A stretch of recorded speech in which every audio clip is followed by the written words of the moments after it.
Good morning, Copers. Good morning, guys. How are you doing? It is Thursday, November 6th, and it was election day. And as everybody predicted, Mom Donnie... What's with calling me Lyndon? Dude, we really going to use my dead name? I saw you say that in the chat, too. We don't... It's LP to you, sir. Okay, my mom calls me Lyndon. It's LP to you, sir. How are you guys doing? I saw something yesterday, and I have to tell somebody. You're not going to like this. You're not going to want to hear that, but I have to tell. I can't take this to my grave alone. I was in the gym, in the locker room. It's another one of my gym locker room stories. I know you guys love these. And this guy comes out of the showers, and he is old. I mean old. Like, you know when dudes get all like spotted up? He looked like he was like Mr. Burns. It was like I saw Mr. Burns naked, which is already, I shouldn't have to see that. No one except his nurse should have to see this guy naked at this stage in his life. Like, he's so old. Liver spots, yeah. But here's the thing. Gigantic cock.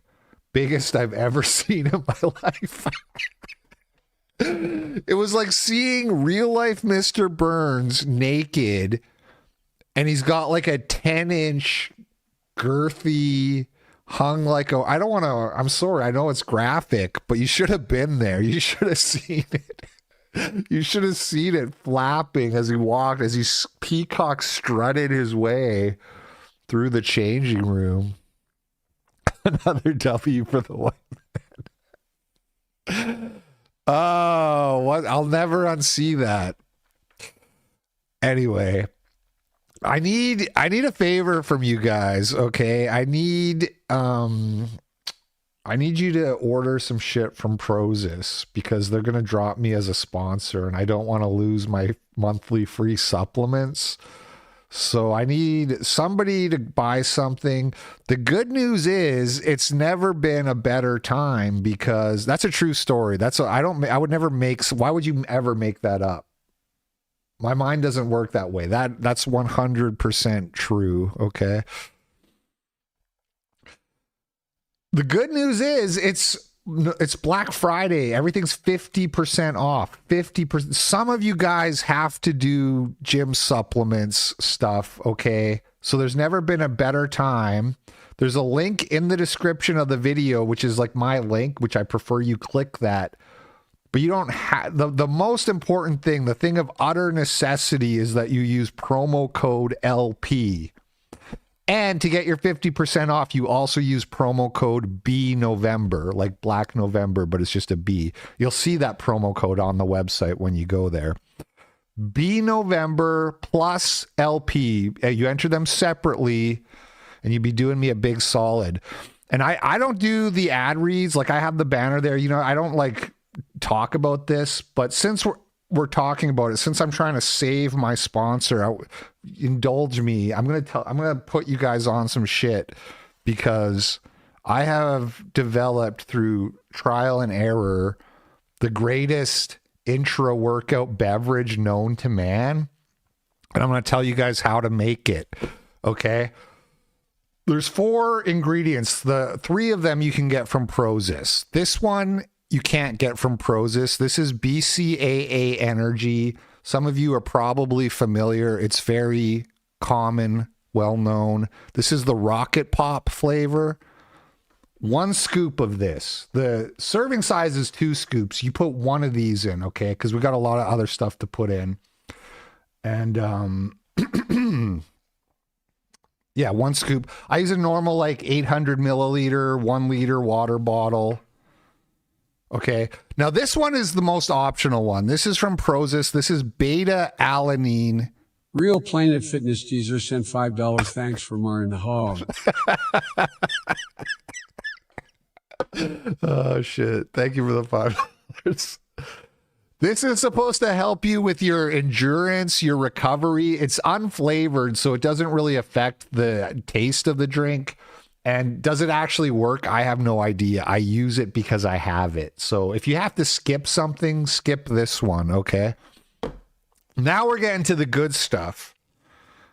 Amino Pump Cola flavor from, why can't I get the angle right here?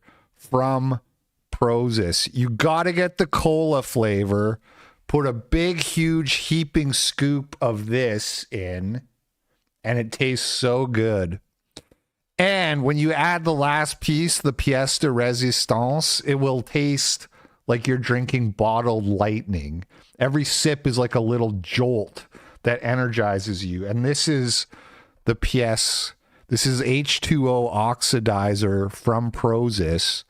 Okay, this is kind of the bougie element. So if you're really poor, you might have to skip this, but it's 50% off. This is like $5 for 8 of these. So it's like 80 cents per shot.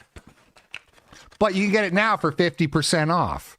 Okay, you can get these for like 40 cents. So you owe it to yourself to try it at least once, so you'll at least know what you're missing. Because I started using these at the same time, and I was like, holy fuck, this is so good. And I didn't really know how much this was doing. Then one day I forgot this, and I was like, what's going on? My drink isn't hitting. And I realized that was why. So that's it. Make sure to use promo code LP. The link's in the description, prozis.com. You'd be doing me a real solid if you order some stuff. And they got other good stuff too, but I don't want to drag this out any longer. I know people love their ad reads. Let's get into the news.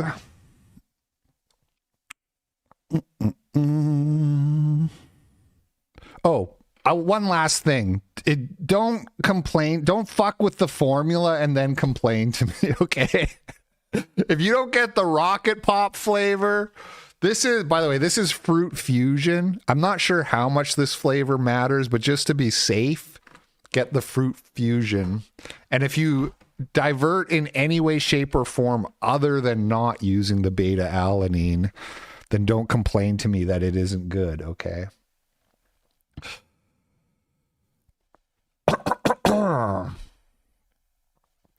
Sad news to start off the show today. Common Filth has passed away, reportedly. Matt Forney says legendary YouTuber, podcaster Common Filth passed away. His mom posted about it on her Instagram page. I know his real name from a private interaction some years ago, so I can confirm it's him. Never met him in person, but I've known him online for a decade. He was a major presence on YouTube with his satirical videos making fun of libtard sexual deviants, Tumblristas, and was sounding the alarm on things like radical trans ideology long before it became mainstream. He was even an early critic of the alt-right, and his predictions on its eventual collapse were proven correct. CF was also an insightful social commentator. I looked forward to his podcast every week. Yeah. When I first, way back in the day, started doing YCSP, which is like 8 years ago at this point, after a little while, people started saying, this was like Common Filth. This reminds, and didn't know, I'd never seen his stuff. I had never heard of him. But because I went to like check him out, and I could never find his like YCSP style Tumblrista video. I never did ever see any of that work that people said. Like, well, some people thought I was like copying him at the start. I've still to this day have never seen it, but I did go and like listen to his podcast. Like, he was still on YouTube at the time, and he would just like record these like rants, these hour-long kind of rants. And I really enjoyed them. It had this vibe of like a guy in his bunker, kind of Devin Stackish in a way, but even more like angry at the world and more like tuned out of the world. Like just this guy, like this guy who had like a nuclear bunker and was like broadcasting after the apocalypse with no one. It's hard to explain, but there was something about it I really liked. And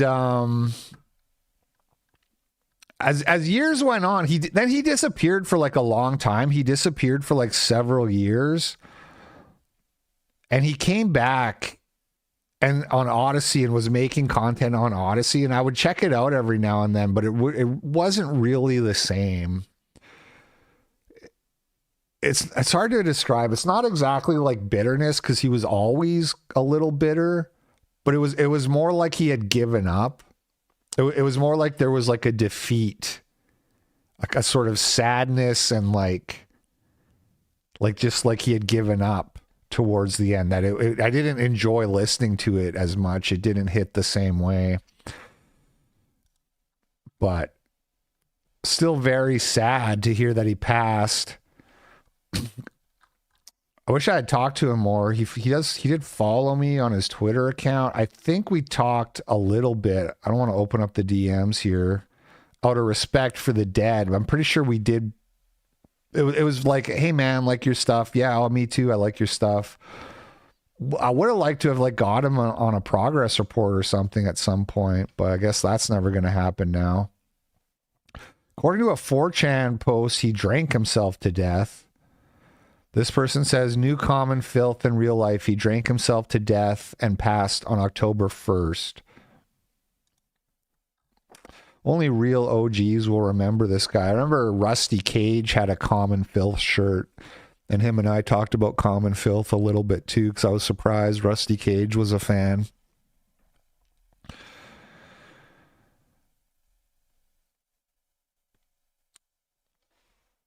He was a very devout Christian.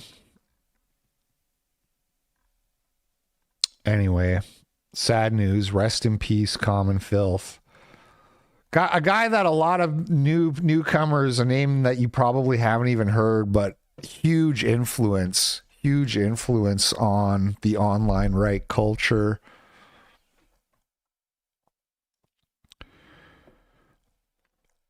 And then because Matt Forney posted that, and then I saw this other interaction with Matt and Thomas Massey, I thought I would touch on this real quick. Matt Forney says, hi, Congressman, you still haven't answered my question. Why did you sponsor a bill that would have flooded America with Indian H-1Bs? And interesting how you didn't mention immigration. So this is in response to Thomas Massey put out a list of like what, is this not it? He had a tweet about, here's the things like Republicans need to focus on to win. Massey says this guy's trying to mislead but wants an answer, so here it is. There were 4 versions of the bill he describes. I sponsored the one that had no net effect on immigration but prioritized skilled workers over non-skilled workers instead of prioritizing one country over another. Presumably that country in question would be India. Forney says, in other words, you sponsored the version of the bill that had no chance of passing a Democratic-controlled House. That said, I appreciate you answering instead of opening yourself up to a lawsuit by blocking me. Massey says, the bill I co-sponsored passed the House. Quit embarrassing yourself. Next thing you'll say is I never sponsored a bill that passed the House. And then Forney says, you may wish to educate yourself on how so-called high-skilled immigration is causing more damage to American workers than unskilled immigration before you put your name on a bill that would have ultimately made the problem worse. Countless reporters are already covering this. And then Massey says, is this your book? Do the Philippines by Matt Forney. Hey Matt, will your book on Filipino sex tourism help me understand the issue? Dude, I was surprised. Like, I thought that was so funny. Like the sitting congressman is like, aren't you the guy who writes the sex tourism books? That's so funny to me. But like, everybody was like shitting on Massey for this in the replies. I was kind of surprised. Why didn't you answer his question? This isn't an argument.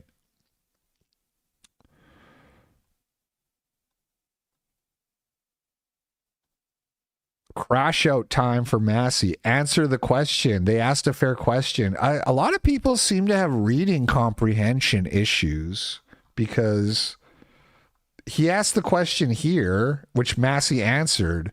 He said, the bill I sponsored did not increase immigration. It just prioritized more skilled ones. And I don't, if it was a choice between that and increasing immigration, then that is probably the better choice, right? I don't know that it was exactly that type of dichotomy, but it's possible that this was like the right move on his part. And then here he says, well, you might want to educate yourself on. That's not a question. I don't know why everybody's saying answer the question. It's like, I don't know, man. People have really bad reading comprehension on Twitter. Planet Owl Fitness Geezer sent $5. I used to be just an average length guy. Then I started using Prozis because I believe every man should be able to do 10 reps of 2 plates. The side effect was the hog. My 22-year-old wife tells me it's too big for comfort now. Use sparingly. Oh my goodness. Remember promo code LP, guys. It's very important that you use that. Not an argument. My God, you're embarrassing. I thought it was funny. Anyway, I don't know how you come back from writing like a sex tourism book, like reputationally. Like to me, that's so beyond the pale. The only Devon Stack talked about the hue and birthright comment last night. They have never talked before and exchanged DMs and Devon asked him to clarify.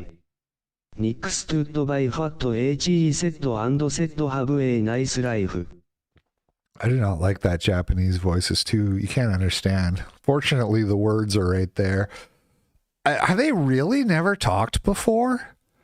Is that true? Because like when Nick back in like April was booked to do the progress report, and Devon Stack was booked as the other guest. I was going to have them both on the show together. And then Nick canceled, said he had to reschedule. That was like 5 months ago. Technically, I did talk to him, and he said maybe in November, but I don't even want to ask, especially after I have no idea if Nick is like mad at me. I don't even want to like poke the bear right now. You know what I mean? I want to just give this whole birthright thing some time to cool off now. Because there's a lot of people mad in the comments because I posted that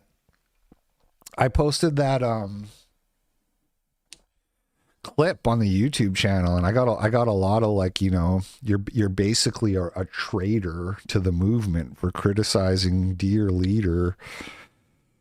Anyway, I was, well, whatever. I really don't want to harp on that any more than I already have. So let's move on.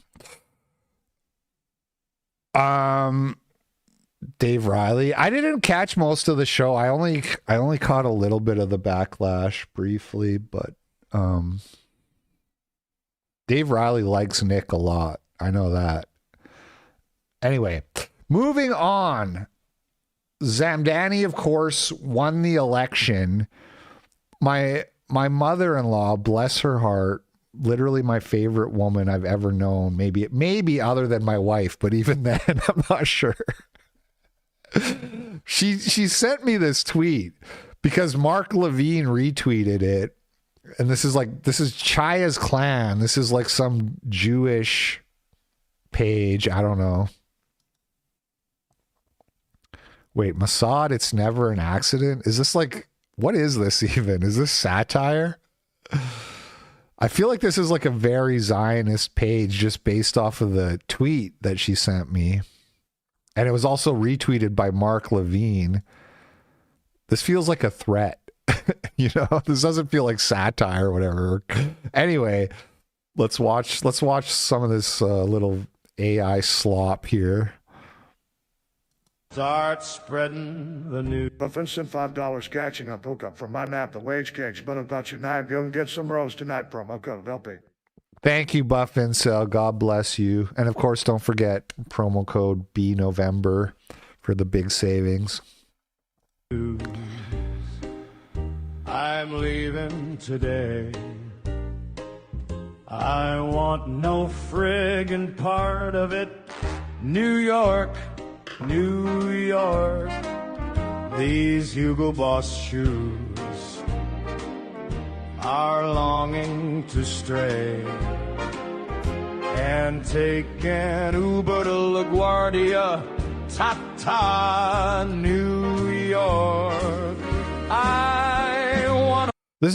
I was still in bed when I saw the text message, and I was like, okay, what is this? And this was the first part, because I didn't like look at where it was coming from. And then when I saw the like they're dragging Netanyahu to jail, I was like, hang on a second, is this really the concern?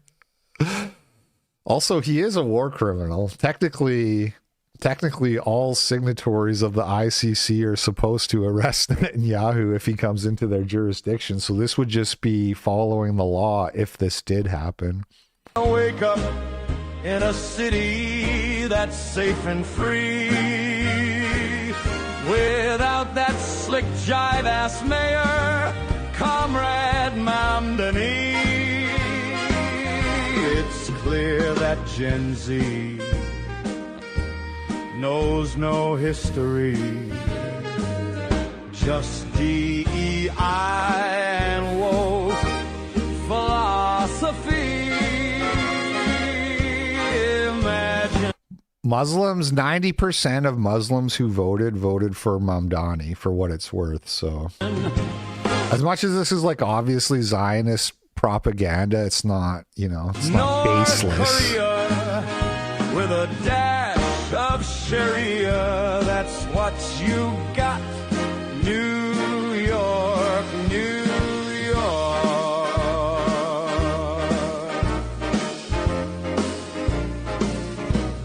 Was he shooting the golden bowl with a rocket? I don't really like that bowl. It feels kind of golden calfy. It feels kind of idolish-y. New York, New York, I want to wake up in a city that feels Is that like okay? home. Am I allowed to not like the New York And Bowl? not with defunded police, migrants galore, man-dummy. What is it even? It represents like the market, right? Like a bull market. What is it even supposed to represent? So it is like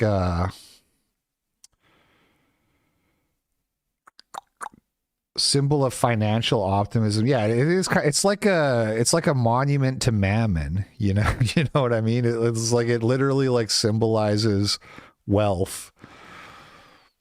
I don't know. Just not. I'm not trying to make it more than it is, but I'm not really a fan. Run grocery store. Anyway, you get the idea. This is like really long. It goes on for another minute. But yeah, the government-owned grocery stores is like he literally plans to do that. You have lots of videos like this, of voted for the course. first ever time in my life. Guess who for? Just voted for the first.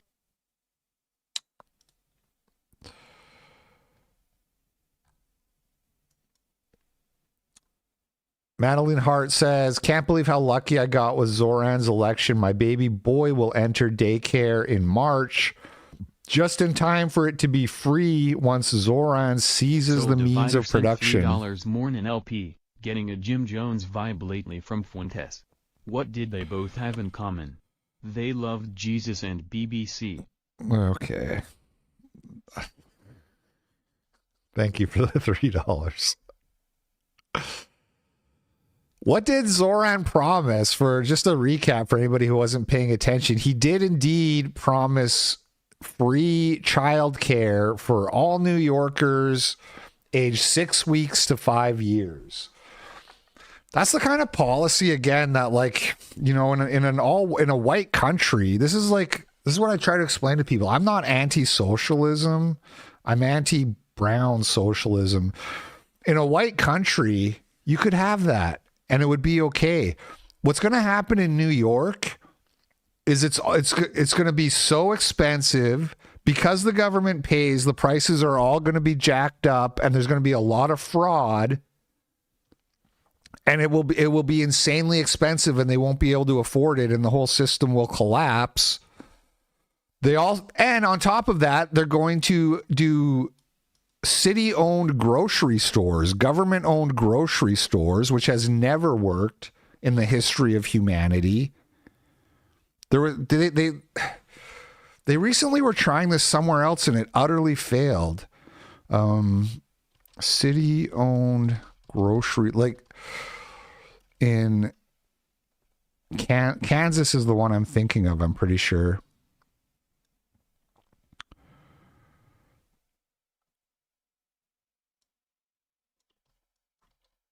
Let's check the news, because there were stories about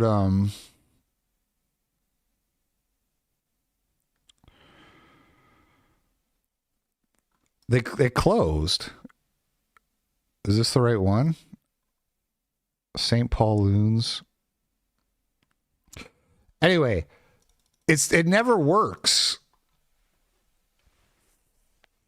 And then you have nowhere to get food.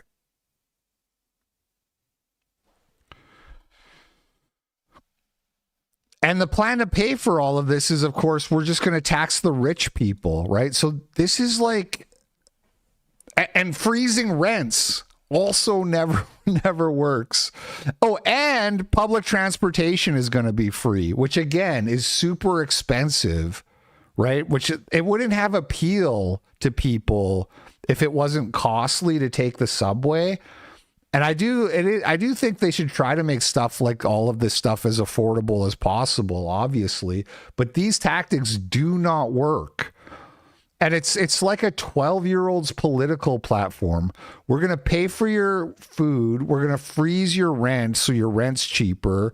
We're going to pay for your child care. We're going to pay for your subway fare. And we're just going to tax rich people. Rich people will leave. They will leave. You know how I said the family here wants to leave Washington and move to like Idaho or somewhere else? I didn't even ask how, like, and I said why, and then I heard because of property taxes are too high in Washington, and I just found out like what the property taxes are and like how much we're going to be saving and it's like $5,000 a year, which is not an insignificant amount of money, but it goes to show like, oh, if we move to a different state, we can save $5,000 a year in taxes. Let's move. Let's pick up everything and move to save that $5,000, right? As long as you can take the whole family with you. $5,000 a year and rising. Yeah, it only gets worse as time goes on. So New York is going to like really go to hell while this guy's in charge. And I kind of am just like looking forward to watching it.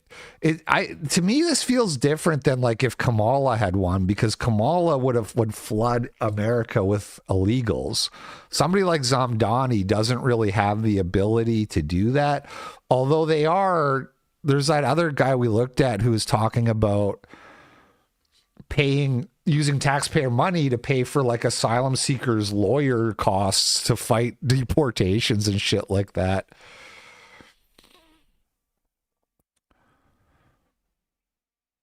But anyway, it's going to do like really bad.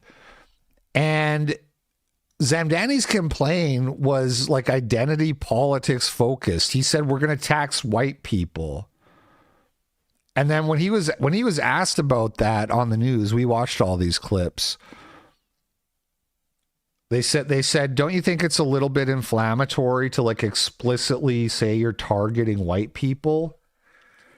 You know, he tried to do this thing where he said, oh, well, that's, no, it's just objectively, that's where the money is. Like, really, we're just taxing the rich people, but the rich people are white. So that's all. So we're just like, this is just reality. It's nothing against white people. But he knew exactly what he was doing, which is he was using the anti-white resentment as well as the white self-loathing of the shit libs to get elected. He knew that by giving people just a little signal that, hey, we're going to get whitey, You know, that could have been his campaign slogan, and he would have still won. If his campaign slogan was "Get Whitey," he still would have won the election. If anything, he would have won by more. Because this is who his base is. Then this is the point. This is why I'm racist. This is why I don't want to live around non-white people, because this is what they do. This is what they vote for. This is how they feel. They're not offended that he was like, we're going to, you know, when Zoran said we're going to tax white people, and he put that in his official platform, the voters, the liberal voters didn't say, oh my God, haven't you read the Civil Rights Act? You can't discriminate based on, oh my God, what are you doing? You can't do that. No, they were like, yes, get whitey. And in a way, I'm glad, because they're going to get what they voted for, which is more poverty, bankruptcy.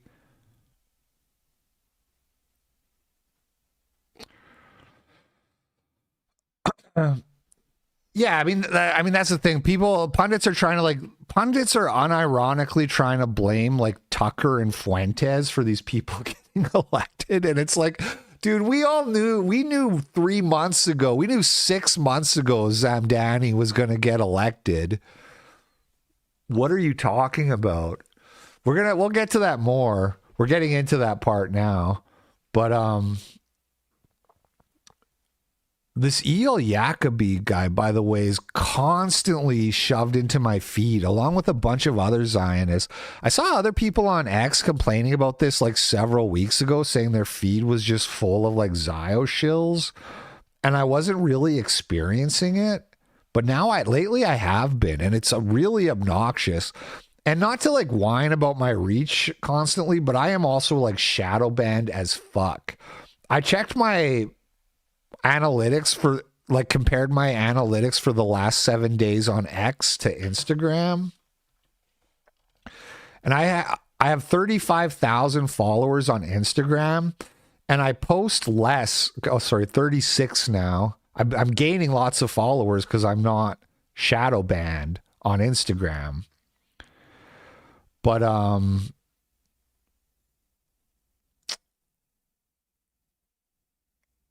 36,000 followers compared to 660,000. And I post less. I post significantly less because how do you get your views here? 78 million for the last 30 days. For the last 7 days, it's 24 million views for the last week on Instagram. And I post less because, A, if it's really spicy, I don't post it there. I don't do replies on Instagram like I do on X. And there's aspect ratio constraints as well that stop me from posting some things. But so look, 7 days, 25 million. Now let's check my 600K follower X account last 7 days. Whoops.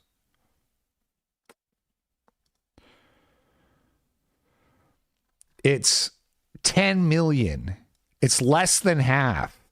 And this one day that isn't total shit, where I have 5 million impressions in the day, that's because Elon quote tweeted me.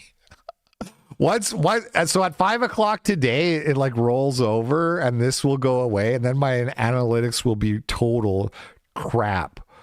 But even an Elon quote tweet only got me like 3 million impressions, which is really bad for an Elon tweet. I'm glad he did that, but it's really bad, man. Anyway, I don't want to kvetch, but it's like Elon promised us he wasn't going to do shadow banning, and he so fucking obviously is. And it's not even just shadow banning. It's guys like E.L. Jacobi, who nobody fucking knows who this guy is. He's got the most retarded name. Lover sent $3. BAP has gotten an incredible boost. Nate is gushing over the guy again on X. Has he? I didn't see that. I did. Dude, I got such a crazy boost for 3 days. Let me go back to I've talked about this before, and I know it's boring, but look at my 4-week analytics here. I got unshadow banned for like 3 days, and I gained 10,000 followers. I went from 651 to 661. And then I got shadow banned again. And in this period here, this whole period here, I lost net. I have a net loss of like 300, 400 followers across two. Anyway. What? Come on, Elon. What happened to the X files or the Twitter files? What happened to transparency? What happened to we're not going to shadow ban people? Meet the new boss, same as the old boss. Yeah, for real. Anyway, Eel Jacoby. So sick of this guy. And people say like mute him, and I probably will, but I have a FOMO when it comes to muting people who aren't like antagonistic towards me. I'm like, well, what if he posts something good that I want to see at some point? You know what I mean? But I probably should just mute this guy. Anyway, he says Vivek Ramaswamy calls out the woke right and groypers, saying Republicans lost tonight because voters care about affordability, not the endless identity politics being pushed by the fringe right. Sorry. So first of all, Vivek doesn't say anything about woke right or groypers. He just says we need to drop identity politics. Let's hear it from him, and then we'll discuss why neither party can ever possibly save us. And the only thing that can save us is white racism, pro-white racism. We got our asses handed to us in New Jersey, Virginia, and New York City. Democrats swept all three. There's two key lessons for Republicans. Listen carefully. Number one, our side needs to focus on affordability. Make the American dream affordable. Bring down costs, electric costs, grocery costs, healthcare costs, and housing costs, and lay out how we're going to do it. And number two, cut out the identity politics. It doesn't suit Republicans. It's not for us. That's the woke left's game, not ours. We don't care about the color of your skin or your religion. We care about the content of your character. That's who we are. We got our... Wow. Thanks, Martin Luther King. You're just literally like Martin Luther King. Never heard that one before. Oh man, content of the character. Why didn't I think of that? Why didn't we try that? People unironically are trying to blame like Tucker Carlson and Nick Fuentes for these people not getting elected, which is so dumb. First of all, like I said, we all knew Zamdani was going to be the next mayor months and months ago. We all knew that. But putting that aside, why the fuck would it be anybody's job to get you losers elected? Andrew Cuomo's a fucking loser. I've never liked that guy. The only thing he ever did in my life that I liked was when he said, I'm not perverted, I'm just Italian. And even then, I only liked it because it's funny. But I don't actually like guys who get into positions of power and then use it as leverage to get laid. I think that's gross, frankly. Sorry if that doesn't sound cool, but I think that's like a very bad sign for their character. And I feel the same way about Trump to a lesser degree, but I wish Trump was a little more of a righteous man, but it is what it is.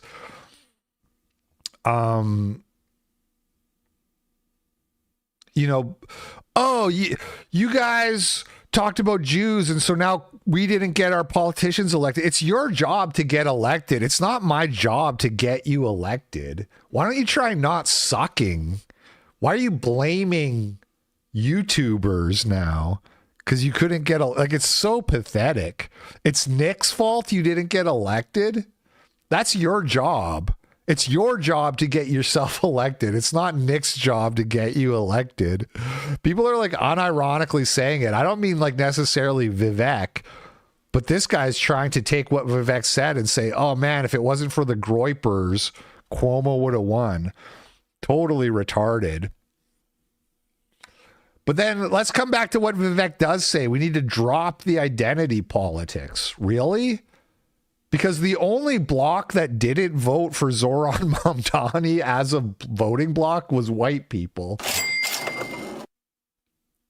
The left-right KFAV is SOG. Well, here's the problem.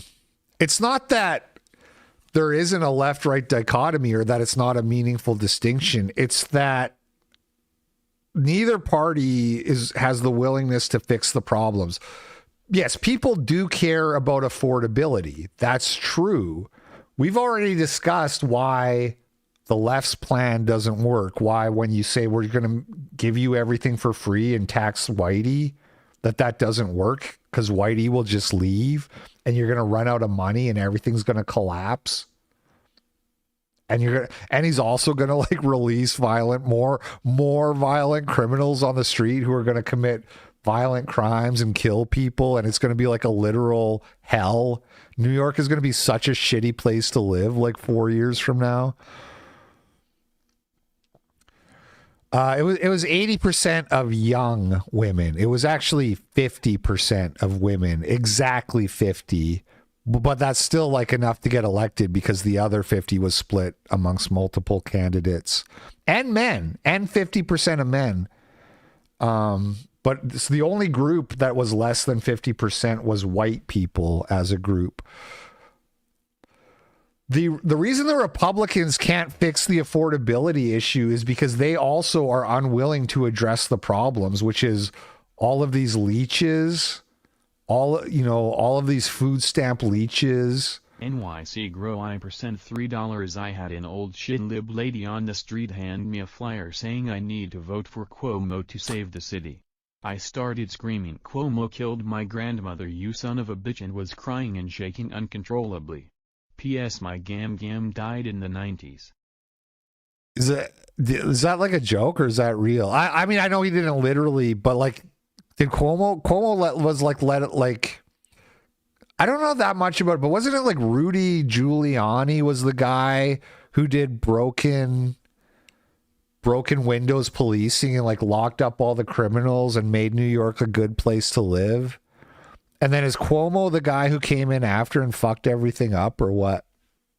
Oh, bad COVID. Right. COVID. Got it.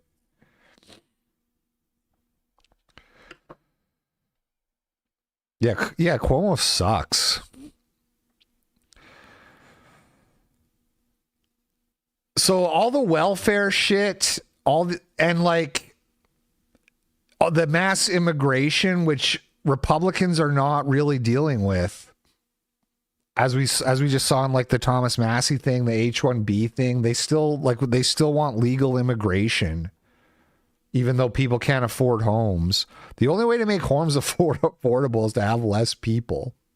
Nothing else works, or more homes. That's it. Economics are actually really easy if you just accept that it's all supply and demand. Then it's like it becomes really obvious what needs to happen.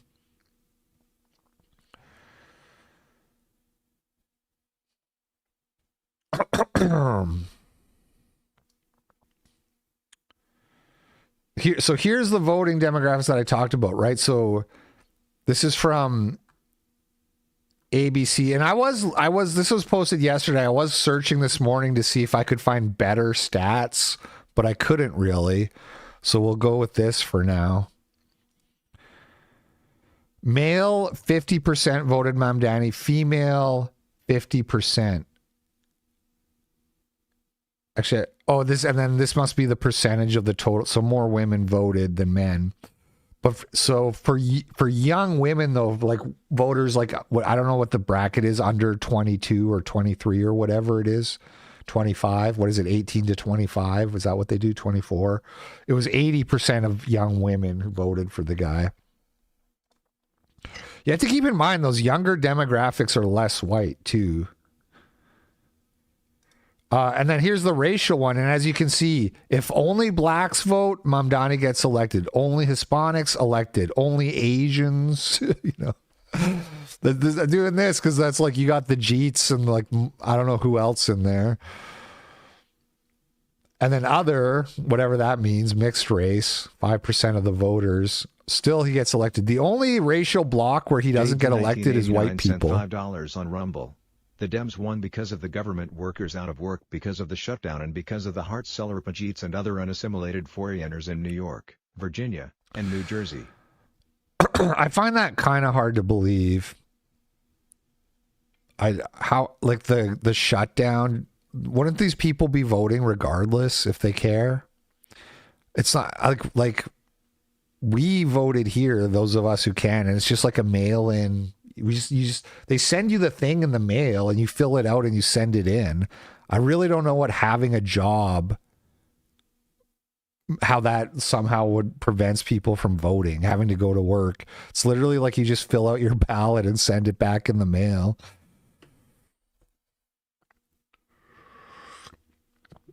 White women love Zoran. No, I'm sick of this fucking slander. Again, and this is what Christina Pushaw said. We go through this every time. She said, you want to blame white girl bosses because they go viral posting their selfies. Right. And they go viral because people make fun of them and shit like that. But black women vote for Zoran way fucking more than white women. Muslim women, it's like 98%. It's like all of them.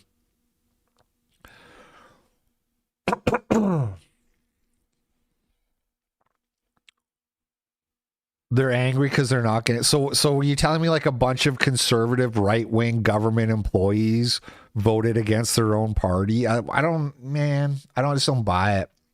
I don't buy it. What I think is people are retarded and the GOP sucks.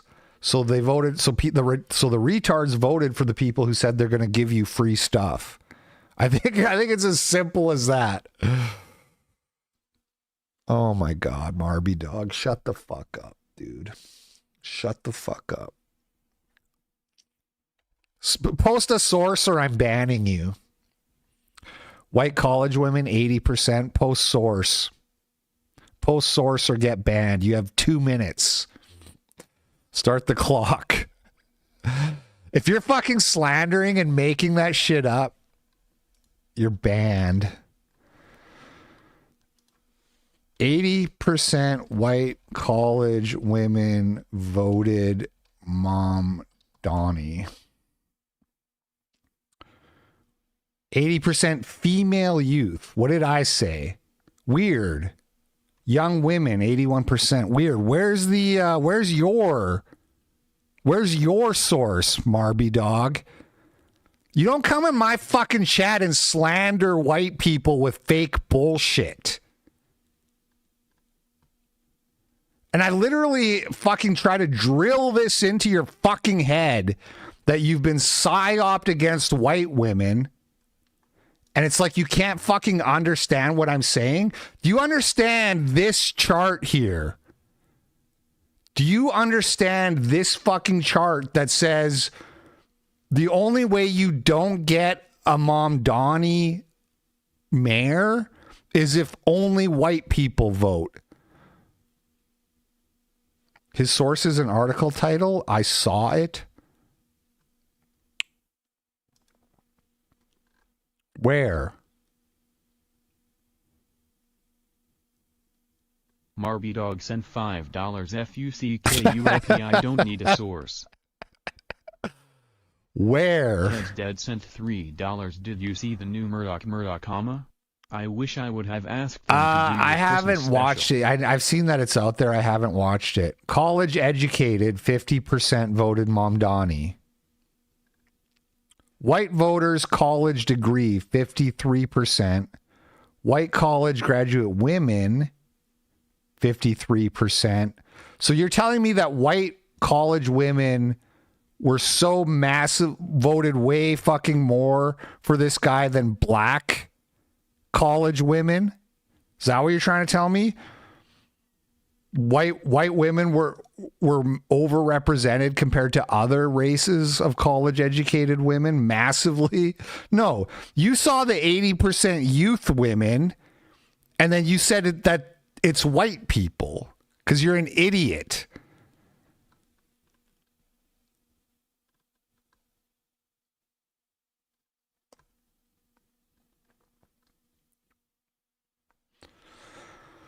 Oh, look at this. Male Democrats voted more for Mamdani than female Democrats. Although there's less of them.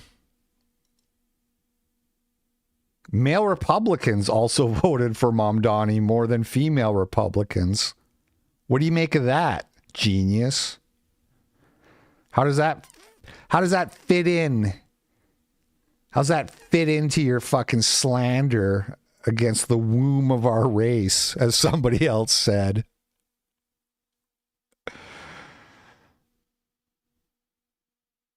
Dude, people say I'm a lol cow because I yell at the chat. I'm literally bombarded with retardation every day of my life. Gay, lesbian, bisexual, transgender, 81%. Mom Donnie.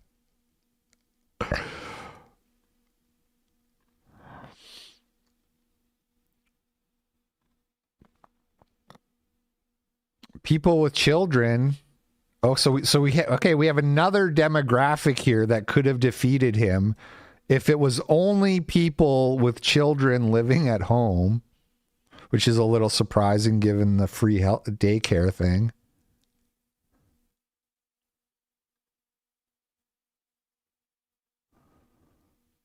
Oh, wait. Yeah. Anyway. I'm not going to ban you, but just shut the fuck up, okay? They called me to door knock for Chatterelli and NJ. He was literally in Israel at that moment, and I told the lady no. Chatterelli, yeah. Yeah, exactly. They blame us because we don't go to bat for these guys who just suck. The right-wing options suck. Fuck them. Let them lose.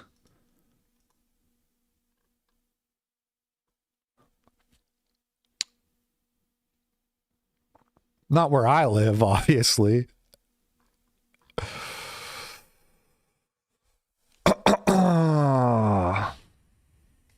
What if it was only heartless strangers? I don't get it. Is that black men? Is that a euphemism? Is that a New York Times euphemism for some violent criminal?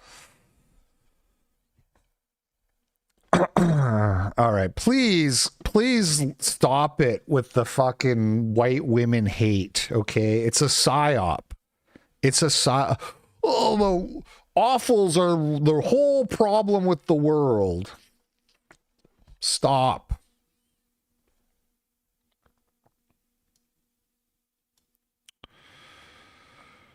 This is the enemy. Wretched, evil parasite, says Matt Walsh. Jennifer Welsh to Mehdi Hassan at Zoran's victory party. Americans have no culture except for multiculturalism. Crusty white people need to learn to embrace it.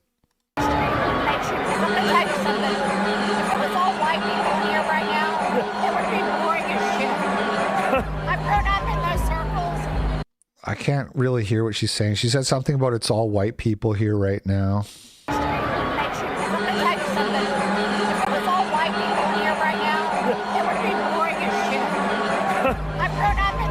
Oh, she said it's all white people here right now and it's boring as shit. This is what I was talking about, the self-loathing types. Yes, they exist. Everybody needs some spice and some color in their lives. Life's a lot better, and that's the coolest thing about America. Americans have no culture except for multiculturalism. Well, America has no culture except for multiculturalism. My shitlib sister-in-law dropped this one on my wife when they were arguing. When they were arguing about me being racist, she dropped the old, like, because they travel a lot, her and her husband, and she said, like, I've gone to these monoculture places and I love how America has like everything in it.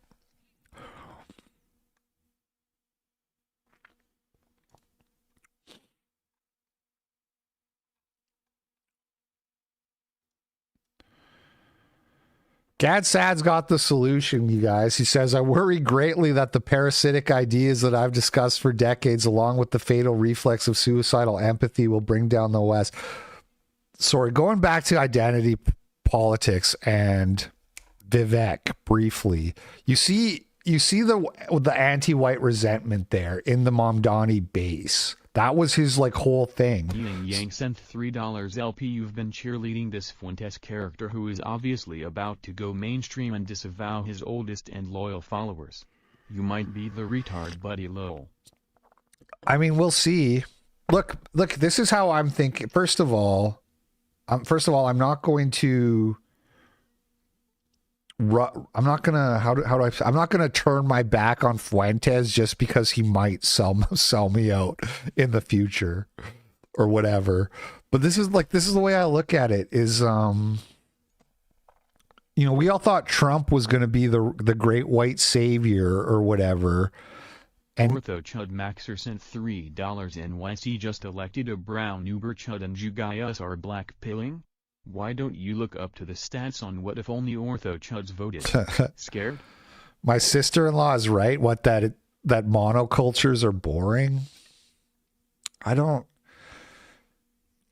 So what? So like you see a big statue to fucking Shiva or whatever, some Hindu god in your neighborhood, and you think to yourself, God, I live in such an exciting Terrapin place. Sent $3 LP. Have you checked out Joel Webbin from Right Response mini-series?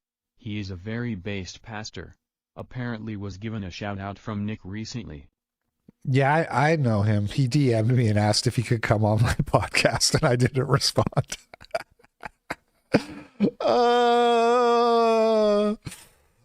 No, don't ban people. I just want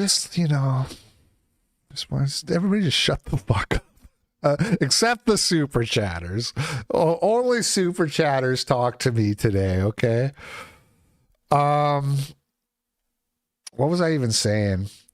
So you have like this party that runs on anti-white resentment.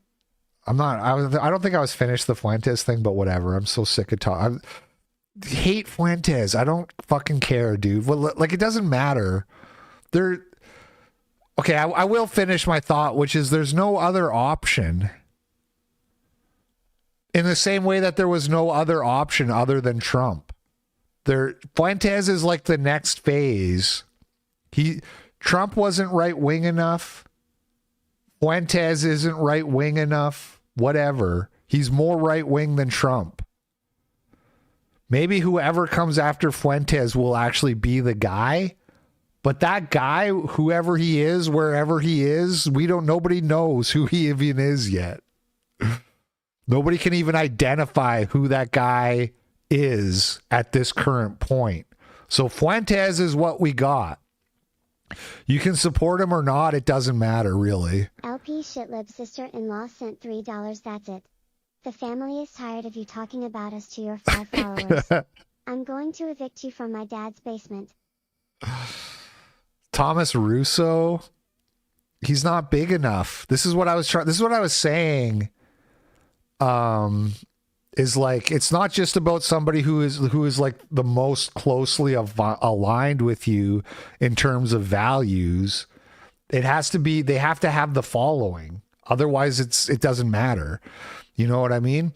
I'd like to see Gypsy Crusader become president of the United. I'd be fine with that. But it's like wish in one hand, shit in the other, and see which fills up first. You know what I mean? Sam, I do like Sam a lot. I don't think Sam is interested in getting his hands that dirty. Anyway, I like all these people. I like Nick, sue me.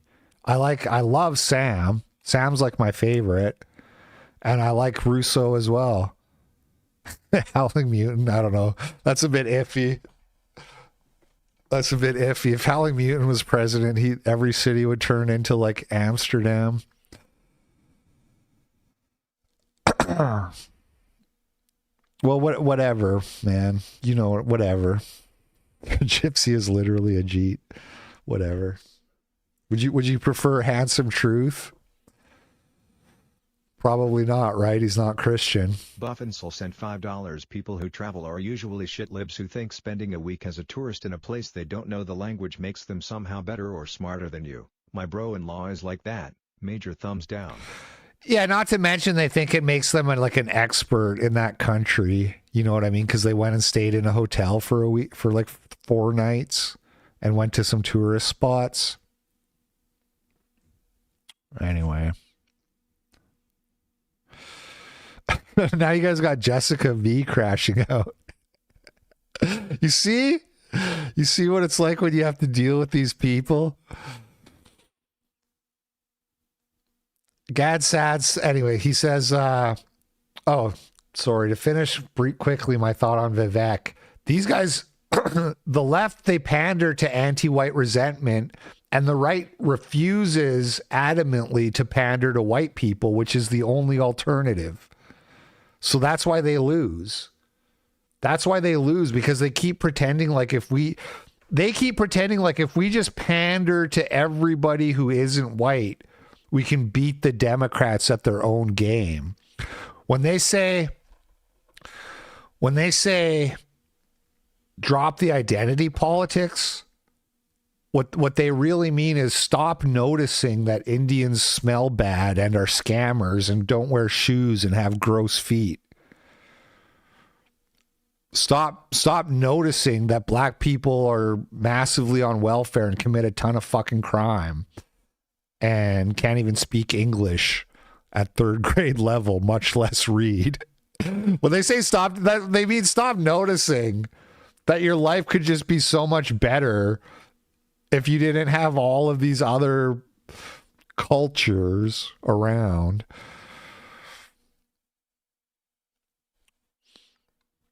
Gad Sad says, I see no evidence that people understand the existential threats facing our Western civilization. Temporal myopia stops most people. He just sent $3. Anyone who calls Gypsy a G is raging because they wish they were wearing his pants. Get the fuck out of here, purity spiraling nerd. Yeah, we love Paul. People love Paul. So he's a gypsy. So what? So what? He's our gypsy.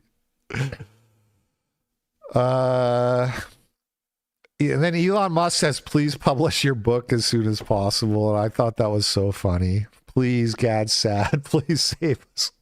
You guys, we're one more Gad Sad book away from defeating wokeness. Once these brown people who voted for Zoran Mamdani because they hate whites and they want free stuff, you know, once these orthopolycopuses or whatever, what was that thing from Murdoch? We democracy now. We democracy now.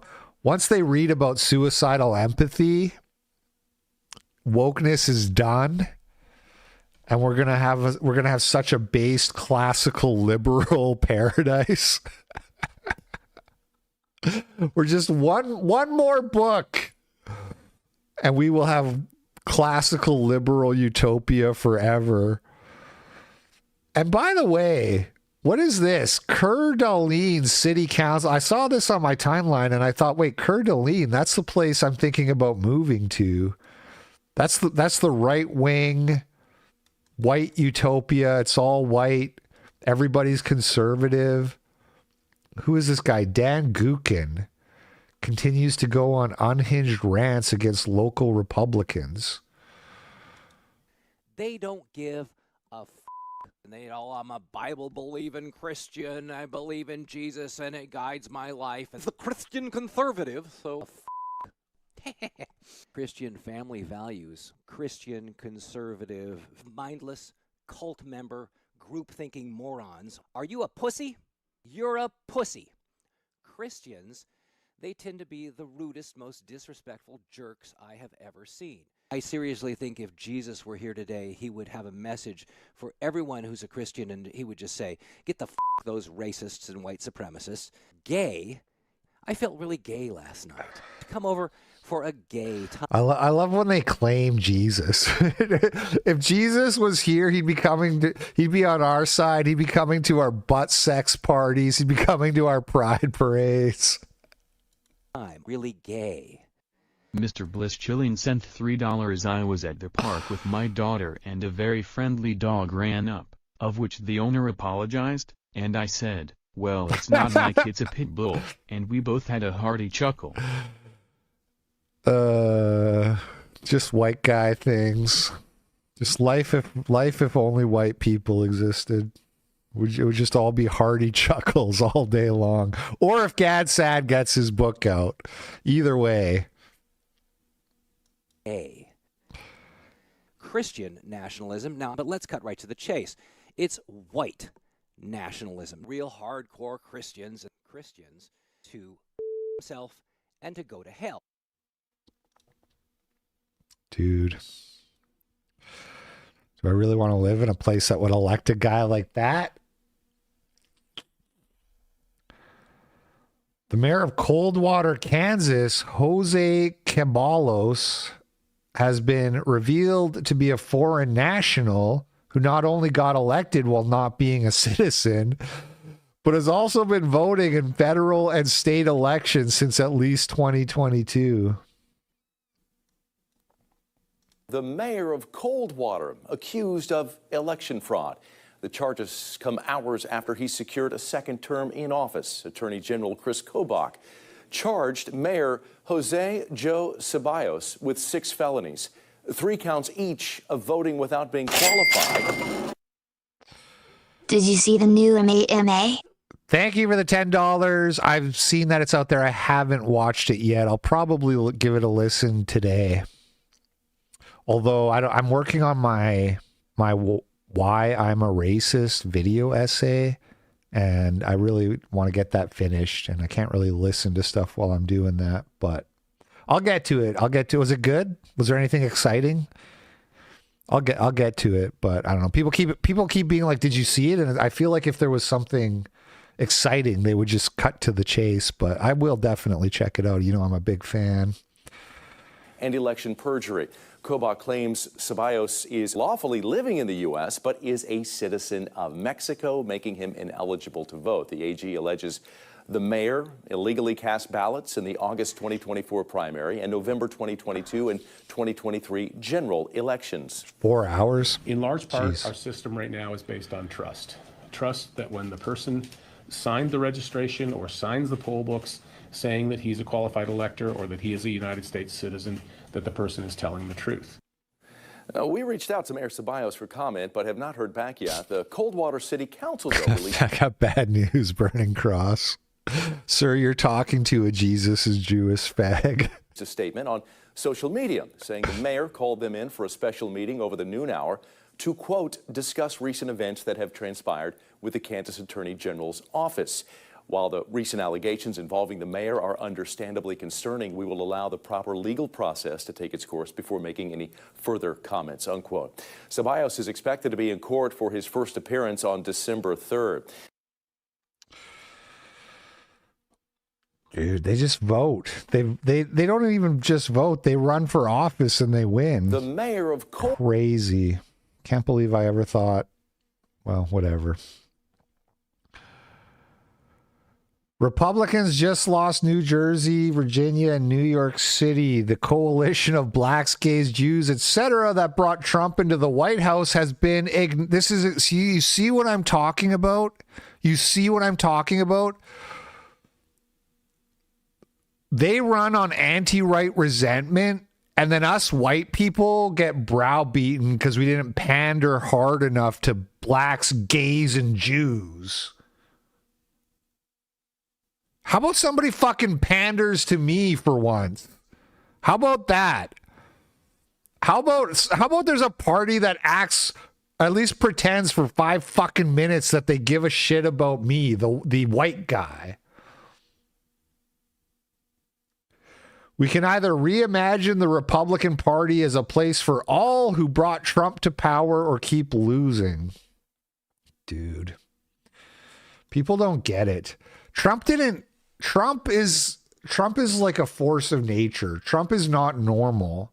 People vote for Trump because they love him. It has nothing to do with pandering to these people. They voted for Trump despite him being a Republican just because of how awesome he is. Without that, they immediately go back to, we want to vote for Gibbs and we want to vote for bringing in more people who look like us, right? They're telling us we got to pander to Jeets and Jews, and all these people care about is bringing in more people who are like them. Virginia, New Jersey, and Zoran Mamdani is the new mayor of New York City. Republicans, white boy summer is over and a cold winter is here. And the reason that I'm saying this is... I mean, honestly, good. Fuck you. Fuck all you people. I'm gonna to quote Thomas Sowell, I'm gonna go live on a farm somewhere away from your multiculturalism and your diversity and your sodomy, and fuck you. This.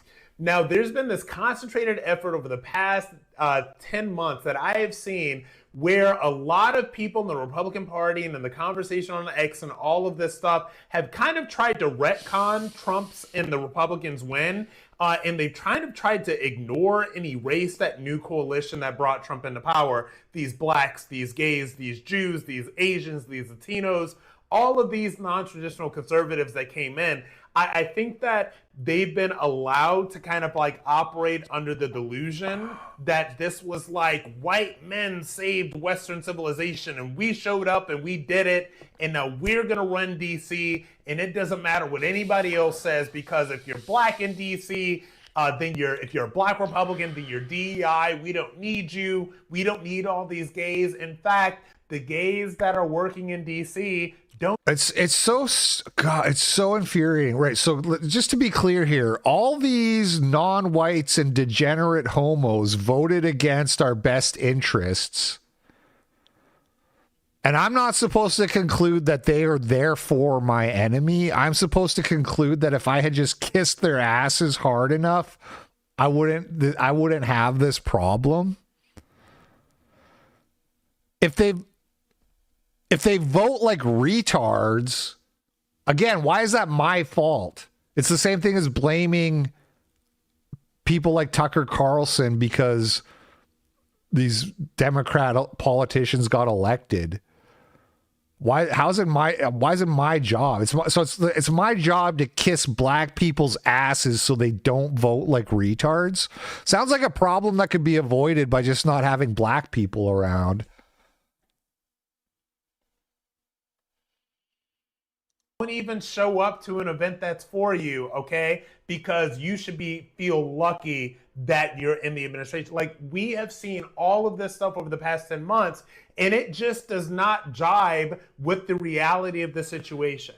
Because the reality is this. If this straight white Christian man stuff that's going on X, if that was really the leadership of the Republican Party, and that was really who was coming out to save the party, then they would have showed up in New Jersey to vote. They would have showed up in Virginia to vote. They would have showed up in New York to vote for Curtis Sliwa. What they want us to vote for people who suck, who don't even represent our interests, though. We don't show up in so much as we don't show up. It's because we don't have candidates we like, which is really a failure of the GOP to put forward some good candidates. But they did not do that. And so that leads me to believe that all of that stuff is just a fantasy that lives on X that generally doesn't have a basis in reality, because if it was reality, then we'd be looking at Republicans winning the night instead of being the big losers of the night. That being said, there's an opportunity, I think, for a reimagining. And it's the reimagining of what the Republican Party is or should be in the future, because I'm going to give you a little inside tip that a lot of you people don't seem to know. It's that all these new people that brought Trump to power, these blacks, these gays, these Jews, these Latinos, all of these undesirables, these people came for Trump. They didn't come for the Republican Party. They didn't come for MAGA. They didn't even know what MAGA... This is true. This is exactly what I was just saying. But okay, what's your point, though? If anything, it proves why these people are undesirables. MAGA is. MAGA, which is quickly becoming cringe among anybody that does not live their life. Also true. Two true statements. All the nons only voted for Trump because he's Trump, not because they vote intelligently. That's number one. That's true. Number two, MAGA is cringe as fuck, and nobody wants to be called MAGA anymore who has any sense of dignity. No self-respecting nationalist wants anything to do with MAGA and their black diversity, anal sex, gay sodomy on X. All right. So the Republican Party, or their Israel worship for that matter. All sent $10. The weirdest thing to me is everyone pretending Democrats winning in VA, NJ, and NYC wasn't a foregone conclusion anyway. There are no deep red strongholds that owe their status as such to the so-called gay Jewish Negro coalition. Exactly. Thank you for the $10. And I said exactly that earlier on in the show. This was we all knew this was going to happen 6 months ago. And now people are pretending like, well, if you just pandered to non-whites harder, this wouldn't have happened. I don't want to pander to non-whites. I would rather let you guys fuck. I don't live in these places. I'd rather let you fuck them up than pander to black people and say, please save us, black people. Which would, even if we did that, it wouldn't work. Because the only thing they like more than being pandered to is when you promise them free stuff. Has an opportunity to reimagine what and who they are.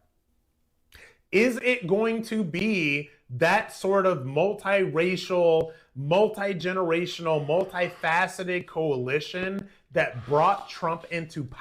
None of these problems exist in a white homogenous society. You know what I mean? It's so simple. None of these problems exist if these other groups aren't around. If we live in a 90% white country like America was when it was prosperous, we never have to worry about the Constitution being threatened. We never have to worry about communism taking over. These are problems that only exist as a result of multiculturalism. And so there's like a final solution to the left, the problem of the left, which is get rid of the non-whites, basically, right? Because every map now, I know if the country was literally, it would be different in terms of how people voted. But that's because you would be voting for white socialism versus white conservatism, which is radically different than brown socialism. You understand? It's like when you look at those places like Virginia, it's like a nice place to live, right? Or Maine or New Hampshire. These are like Democrat-run cities that are like really nice. That killed MAGA. Let's just be honest. Trump stood on his pedo principles like a freak that he is. I don't know what normal people care about. Terminally online people care about the Zio worship more than Epstein, but obviously there's an overlap between those two things. Anyway, I don't know, man. I honestly, like when the statement MAGA is cringe, to me, it's like all of this pandering about how we don't do identity politics. That's peak MAGA slop. Vivek, some Indian guy named Vivek, being like, hey man, we're conservatives. We don't do identity politics. We care about the content of that's peak MAGA slop. And I'm just so tired of it. It doesn't work. Anyway, you get what I'm saying about the white people. If it was only white people, it would be all red. But places like Maine, New Hampshire are nice places, even though they're blue. But they're nice because they're white. So these problems just don't matter when you don't have the demographic issues. Okay, that Democrats dream of, that they pretend to have, that they don't really have, because really it's like a bunch of radicals and childless cat ladies pretending to be a coalition. That's who the Democrats are. But we have an opportunity as Republicans to reimagine who we are. All right? And I don't think that the conversation on X is helping us reimagine this.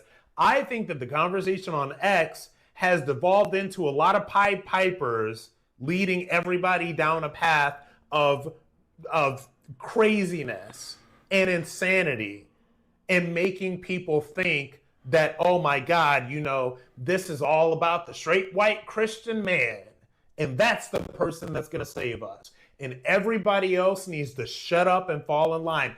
And I would have been able to go along with that should you guys show up to win elections, and you don't. You don't. So now you are proven to be losers. You are proven to not. You see what I mean? They blame us because they can't win elections with their shitty candidates who suck. In these places that like wandering Neanderthal center, like you are proven foregone conclusions. That all these cable news hits and all these podcasting and all of this tweet doesn't mean anything when the rubber hits the road. So my pitch and my idea is this. If we don't spend some time reimagining what we want the Republican Party to look like, and who we're including and who we're involving and who we think should be the next generation of Republicans. Who listens to this, dude? That's a good question. I often ask myself that question when I actually take a minute to hear these people talk. They have big followings because they're propped up by Charlie Kirk and TPUSA. Nobody would know who Rob Smith was if Charlie Kirk didn't turn him into something from nothing. And, and it's very tokenish. It's very like, you have to remember what things were like in 2016. It was like, wow, gay-based black guy, Republican. See, Democrats, we're not racist. We're not homophobic. We love our based gay black guys who talk with a lisp. And I mean, he's been going for 5 minutes and all he's done is like finger wave at straight white Christians. Literally 5 minutes to just be like, straight white Christians are losers who don't win elections and we need gays and Jews to save us. So based. Thank you, based gay MAGA man in a MAGA hat.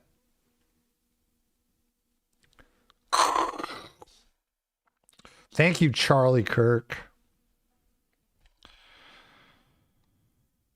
Republicans, then the midterms that are coming up 1 year from now, are gonna make tonight look like. All right. Dinesh D'Souza, from what I understand, basically saying the same thing here. Today's GOP loss proves it. MAGA needs clear boundaries, who's in, who's out, and what the party stands for moving forward. So again, if we all just disavowed Tucker Carlson harder last week, we would have won the elections. This is so, like, it's so obviously retarded.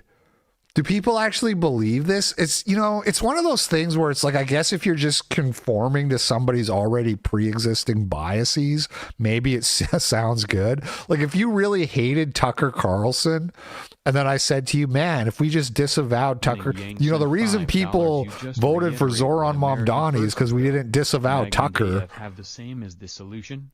It's the same damn thing.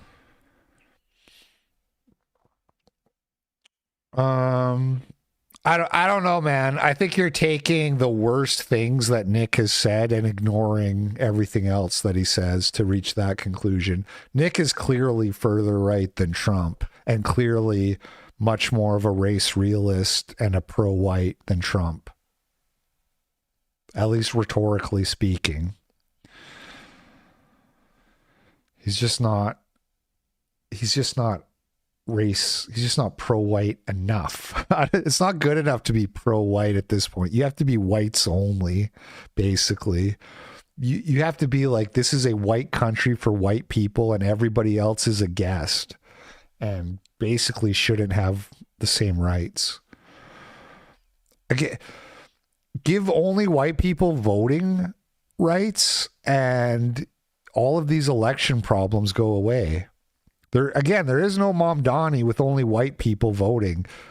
Like, Rob Smith can finger wag and say, oh, well, you should have pandered more to the gays and the Jews and this and that and the blacks. And it's like, well, how about we just take away their voting rights?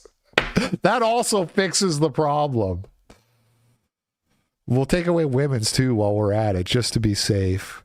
You wouldn't really need to repeal the 19th if it was only white people voting, but just to be safe. we'll do that too. How's that sound? A lot of the I know. I live in a fucking fantasy land. I know. I'm calling these guys retarded. I'm also as delusional, being like, oh, we're just gonna have only white people in the country. At least that would fix the problem, though. Say what you want about how realistic it is, but at least it's an actual solution. Okay? That's more than you're going to get from these other guys. It's more than you're going to get from Vivek and Dinesh and Rob Smith, who want to pay lip service to affordability, but will never actually talk about what it will take to make houses affordable, which is mass deportations. The Republican Party's appeal is the magnetic appeal of one man, Trump. But I want to argue that it's not just Trump. It is the type of MAGA that Trump represents. It's the type of coalition that Trump represents. And that coalition, by and large, is a coalition that refuses to, it's a coalition that recognizes the importance of a multiracial winning formula. Trump is based on the idea that white people should not be sidelined. There should not be this kind of wow, bigotry. That's awfully big. That's what the bare minimum, right? Hey, so you have a far left party who's like, we want to tax white people and take every way away from them and take their rights. And then you have the other party's like, we want white people to not be treated lesser than everybody else. Dude. And again, none of this works without Trump. It's Daniel Rape sent $3 LP. If there was a big red button in front of you and pushing it instantly gassed every Latinx, doom coon, and nigger, would you press it? I can't do. I'm sorry. I wouldn't. Even if I could do it in secret and nobody would, I cannot do that to my soul, man. I'm sorry, you guys. I'm not the one. I'm not the savior of the white race. But, if somebody else wants to push it, I'm not going to stop them. I'm not going to tackle somebody else and be like, "Don't you dare."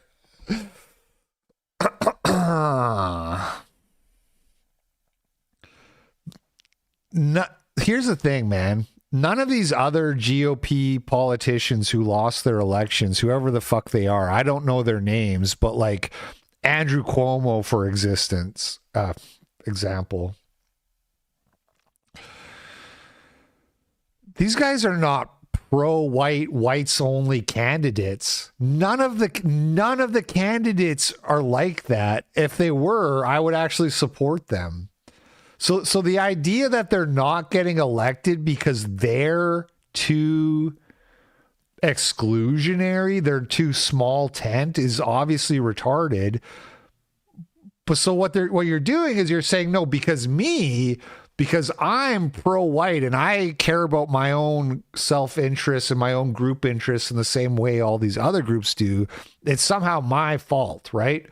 Jews are allowed to have 1 million special interest groups and will never get chastised by Dinesh D'Souza for the Republicans losing. Ugh, Jews donated to but maybe if they didn't have all these like pro-Jew groups, maybe blacks and gays would have voted for, you get what I'm saying? It's only white people who are blamed for all of this. And it's not my fucking job to get you shitty egalitarian GOP MAGA slop not Martin Luther X. Who's the other guy? My brain. Martin Luther X. You contented their character wannabe Vivek, not even white yourself. Dude, it's not my job to get you elected. Toward whites, we need to get rid of affirmative action, and we need to embrace the colorblind formula.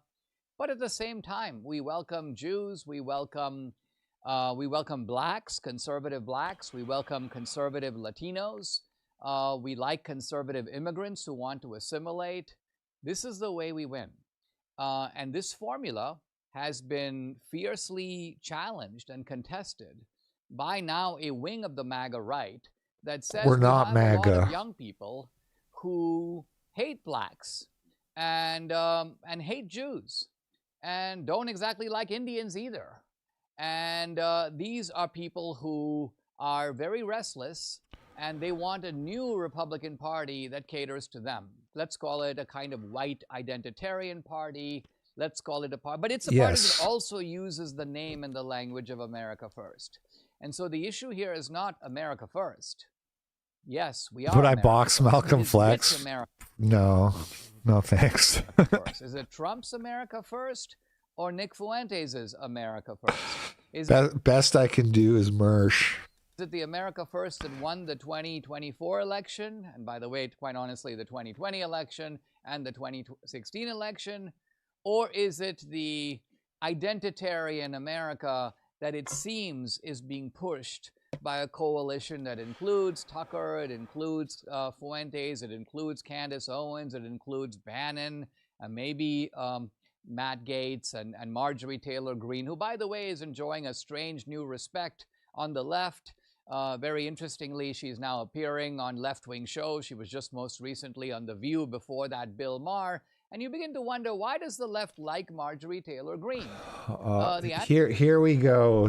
So the conspiracy theory is that the New York Times and The View and all that, they're trying to prop up Fuentes and others to sabotage the Republican Party. When really Marjorie Taylor Greene started saying some socialist sounding shit. And that's catnip to the left. That's it. The answer is they really don't. But they love the fact that she is fracturing the MAGA coalition. Why do they like Nick Fuentes? The New York Times just did a kind of adoring portrait of Nick Fuentes where he looks like James Dean, kind of a rebel, kind of a cool cat. Why are they doing that? And even if there is a kernel of truth to this, I just don't care. I don't care about MAGA. I don't care about the GOP. They suck. They like Nick Fuentes. They like what he says about blacks and Jews. No. The reason they're doing that is they want to use Nick and Nick's followers as a battering ram against Trump. That's really what's going on here. So one of the lessons, and there are people now, Pablo, who why is the right fighting? It's all this infighting is distracting us from trying to figure out how we should win elections and getting out the vote. Wait a minute. Has Tucker been getting out the vote? Did he do any interviews with Jack Giardarelli? No. Has Candace been getting out the vote? No. Candace says she herself is not going to vote until, quote, they solve Charlie Kirk's murder. So that's Candace is retarded. She is kind of retarded. That's where this woman is. When I first came to America around 1980, I What had is this? $500 in my Is this a fucking sponsorship ad in your Twitter clip? pocket. That's it. Now, if I'd been really frugal and not spent a penny of that money. Okay, so fucking Indian, dude. A very loud group on the right said Indians go home, and so many of them did, to the Democratic Party. Very South Asian precinct in Edison has swung from Trump plus 30 to Cheryl plus 76.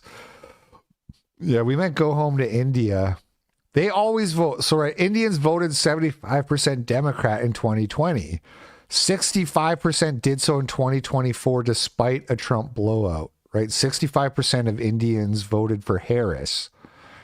They're like one of the most pro-Democrat voting blocks in America, maybe second only to Jews, maybe. And again, the key issue is always immigration.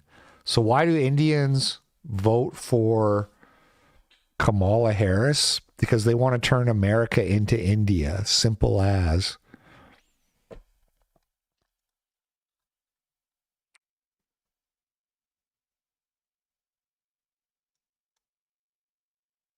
And sending them home instantly fixes the problem. You know how you instantly fix the problem? Send them all home. Actual solutions versus like, well, maybe Maybe if we just tell Indians how much we love Martin and respect them. $5. I have a dream that we live separately from the honky-ass crackers. Thank you. Yeah. Oh, man, my brain. Maybe if we just are super nice to Indians, maybe they won't vote for our ethnic replacement. You know where there's no maybes? Send them all back. No more maybes.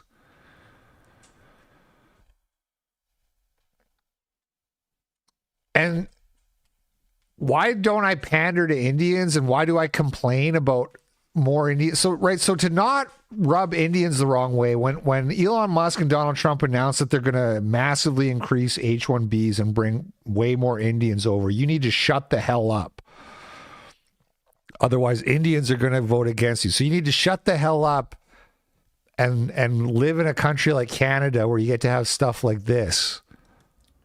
Waheguru ji ke khalsa, Waheguru ji ki fateh. Sat Sri Akal, mera naam Graham McGregor hai, Ontario's Minister of Citizenship and Multiculturalism, and your MPP for Brampton North. Today we celebrate the birth of Guru Nanak Dev Ji, whose message of equality, compassion, and service continues to inspire millions around the world.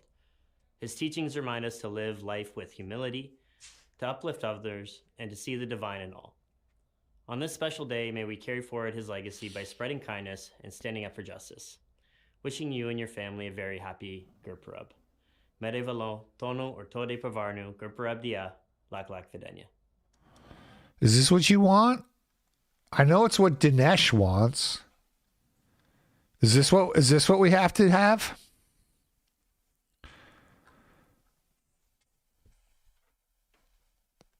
Well, Jake _tongues have sent $5 on Rumble. I'm a little behind on the show. Work got in the way. I don't know the Speaking lore. of India, I was looking for your Camp of the Saints review. Is that publicly available or behind the subscription? That one is behind the subscription. So the easiest places are Locals or Hypocrite YouTube. Yeah, it was a good review. But it is for Locals people, which I've been neglecting for like 6 weeks now. I'm sorry. Because I wanted to do something today, but it's like, I gotta do this racism essay. I gotta get it done. So bear with me a little bit longer, my faithful members. When people say that monoculturalism is boring and they want to live in a multicultural, is this what you want? You want a white guy politician getting on and talking to you in fucking Punjabi? Is that what gets you going? Is that exciting? When you turn on the TV and you're listening to Punjabi? I don't get it. I'm not a fan.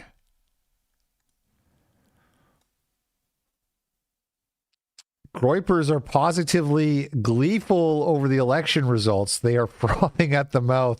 So I didn't listen to Nick's show last night. I've been listening a lot more Nick lately. I try to like tune in a little bit every night if I can. It's like, I get it now. All these Groypers who are like, did you listen to Nick's show? I'm like, no, I never listened. I kind of get it now. I want to try to listen, but it's hard. So I haven't heard any of this stuff. So let's see what he's saying about the election here. These consultants, these think tank nerds, these fucking dorks and losers, these out of touch theater kids and student council presidents, these fucking punks, they are miserable. There's a sense of dread. It has captured them because they know that MAGA is dead. It's dead. It has failed. It is a disappointment. The mass deportations, they're not happening. America First foreign policy, they forgot all about it. Approval ratings in the toilet. Epstein files covered up. Blue wave just happened. But the Groypers are jubilant. The Groypers are triumphant because the Groypers are winning. We're the only ones having fun. All these MAGA people, all these heritage Americans All these people saying, hey, patriot, hey, patriot. Are you trusting the plan? These people have been humiliated ritualistically by this administration. All that exuberance from the Cruel Kids table cover, all the exuberance from the election crashed on the rocks on the shore of reality, which is that your guy is owned by Israel, but we are winning. We are ascendant. The energy is with us. We're having fun. Now we're always smiling. Now we're the ones laughing. Now we have the energy. And they're upset because they know that. To add insult to injury, these guys like Patrick Casey, they're left making excuses. Hey guys, don't be anti-Israel. They're getting motherfucking destroyed in the replies. It's over for them. I'm not so sure about that part because Patrick Casey, he put out that video. I didn't watch it. He put out like a 6-minute video on Twitter. Maybe we should watch it. I'm worried that it's going to piss me off, and I'm not trying to get into a feud with Patrick Casey. But it's about how, like, you need to worry about gay race communism and not Israel. And, but this was, like, fairly positively received from what I saw. I saw a lot of positive replies and quote tweets.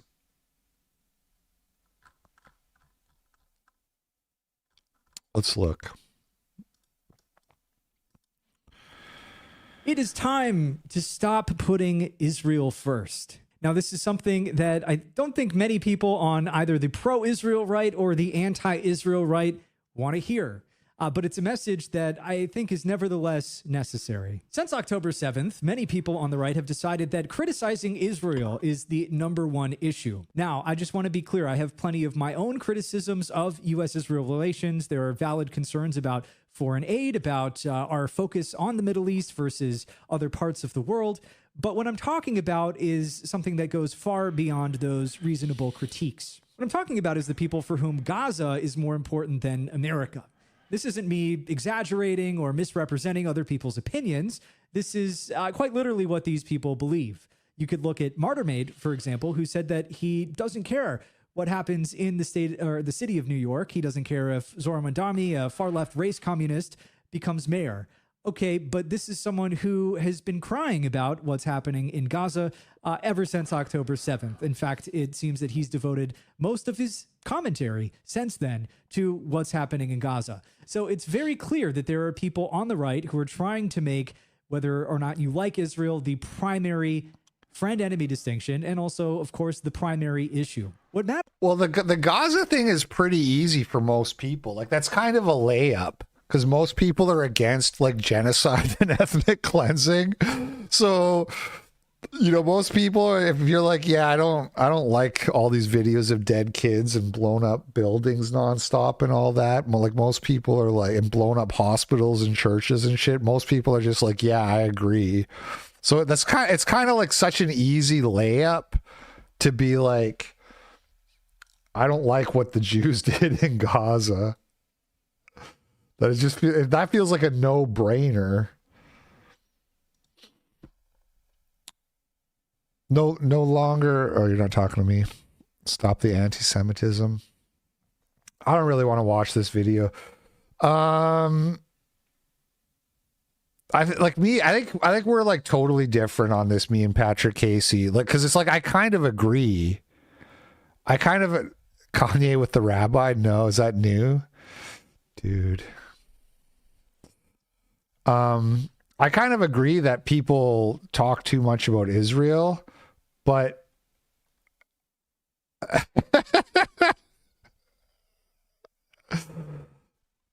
oh dear.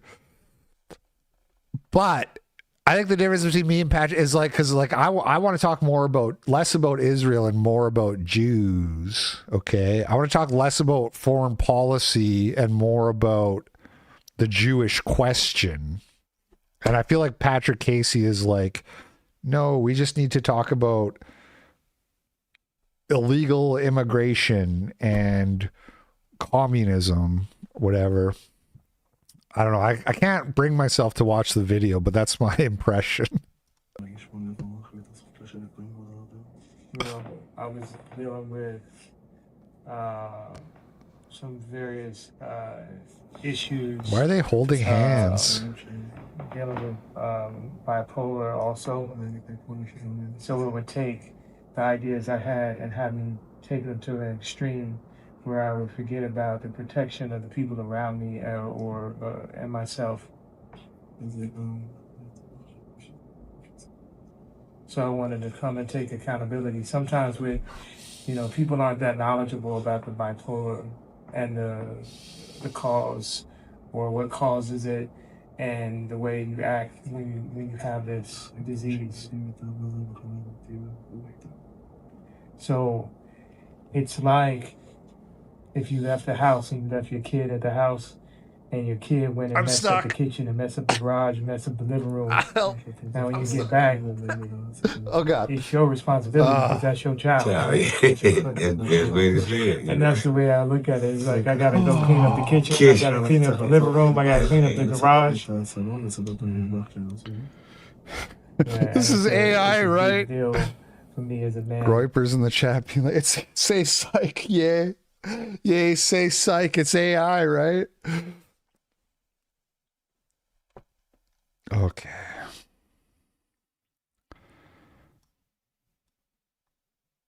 Matters most is mass deportations, combating race communism, crushing the left, and taking our country back and making it better. That's no small feat, of course, and there are going to be people who are, somewhat critical of Israel or supportive of Israel who agree on that goal. But nevertheless, there are people like Tucker Carlson and some people in that orbit who are trying to make everything about Israel. All right. As far as the Tucker and Nick interview goes, that was like the last thing they talked about. And Nick was saying that Trump needs to like absolutely crush the left, crush all the anti-ICE and do mass deportations. I don't watch enough of Tucker stuff generally, but it's like nobody is more in favor of mass deportations than me. I still hate Israel. I have energy to care about all these things.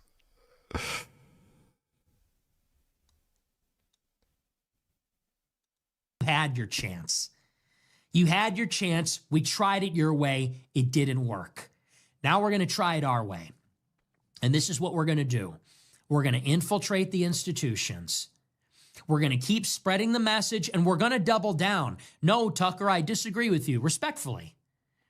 Appreciate the platform. I appreciate the opportunity to express myself, but I maintain my disagreement with him, although I think it's more civil now. We shook hands. I welcome him. I think he is America first. I think one day he'll be fully with us. I really like him as a guy. I thought our interview was excellent, but I maintain the disagreement. It's not about Israeli policy. It's about world Jewry. We're going to keep saying that. Now we're going to keep making that case. This is why Nick's right. The GOAT. And it's persuasive. And That's in right. 2028... Israeli policy is downstream from the actual issue. Gay race communism is downstream from the actual issue. The only thing I wish Nick would talk a little bit more about is white racial consciousness, because that's kind of the solution to everything. We're going to play hardball. It's all for nothing if we don't take it to the Capitol. Don't you understand? We're not fighting for control of... Nick's been talking about it since the Groyper War. Well, they're also doing it. Like that New York Times article that just came out said that like 30% of the under 30s are Groypers. So it's like they're actually doing it. The hinterlands. We're not fighting for control of some empty plot of land. We are fighting for control of the capital. It's a capital siege, metaphorically. Don't you understand? That's how a war works. You surround and occupy the capital cities of the country. That's what we need to do. New York, LA, DC, we need to occupy, politically speaking, the capital, the center of power. You have to infiltrate the institutions. To do that, we need to play hardball. And in 2028, this is when we make our entrance onto the stage. Maybe there'll be a Republican primary candidate we can back. Who knows what could happen? Marjorie Taylor Greene. She's talking about running. Is that going to be the Groyper candidate this time around? I cannot see MTG becoming president. She's too much of a meme. But, you know, she became a congresswoman. Who else? What are the other options? Who's it going to be? I don't know. I guess we'll see. I also can't see. Cat Respecter sent $5. It's not going to be Thomas Massey for sure. It's definitely not him. Thank you for the $5, Cat Respecter.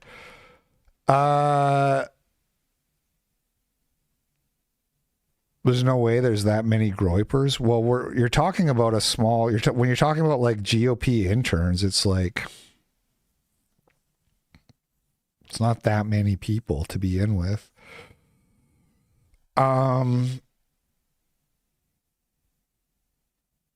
Marjorie Taylor Greene is also just like not gonna, even if she could win, I can't see her being a candidate that I would be excited about, you know? If JD Vance is like the default, then who is like getting me a lot more excited than just having a JD Vance presidency? And it's not really Marjorie Taylor Greene, I don't think. No one knows what could happen. No one knows what could possibly happen or who might run in 28. Bilzerian? Now we're talking. I will throw my full support behind Dan Bilzerian for president. That's my Armenian right there. Maybe someone will run. I don't know. But certainly we'll be there in Iowa. And if Vance thinks he's the front runner. Groypers really are everywhere. Dude, I was genuinely surprised how the number of like sort of angry and condescending comments I got on my critique of Nick that went up yesterday. Dude, 2 years ago, I had to be very careful about not being too enthusiastic about Nick. I've always liked the guy and I've always thought he was like super talented. But when I like talked about him, I had to like tone it down because people hate him so much, or they used to. Some still do, but it's like it used to be like almost like 50-50-ish. And now it's more like 80-20, if not 90-10 support versus hate. And so it's the total opposite now. Now it's like if I even offer like the most tepid good faith criticism, I get spurred out on. Runner. If Rubio gets the money, we will be there to tell everybody about it. We will be there to tell. And if you think that's not going to play in Iowa, okay, we'll be in New Hampshire too. And then we'll be in Nevada. And then we'll be in South Carolina. Tucker's only been Christian for 2 years? I didn't know that. It's a long Tucker, I would rather have a Tucker presidency than a JD Vance, but that's almost even harder to imagine than MTG or all of these seem very unlikely. Who knows though? Who knows where we're going to be, 3 years from now? Primary season, and Groypers have been chomping at the fucking bit to get involved, and they're everywhere. They have been chomping at the bit. What can I do? I want to get involved. In 2028, it's going to be a long primary season because we'll be there at every stop with homemade signs, and people drive out. People will go where they are summoned, and we will get the message out, and we will play hardball.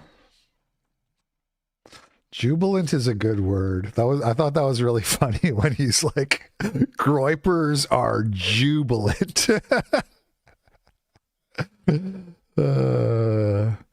And then you got this clip. This is bad optics for the Groypers, never beating the Brown allegations. I haven't watched it, but it's only 17 seconds apparently.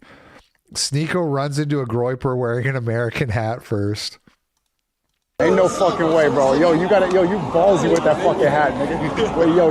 I love your This guy's content. fucking ballsy. Wait, what's your name, bro? Armando. Yeah. Are you Mexican? I guess they know this guy in the groiper lore, Armando. I'm not that deep into groiper canon to know who this guy is.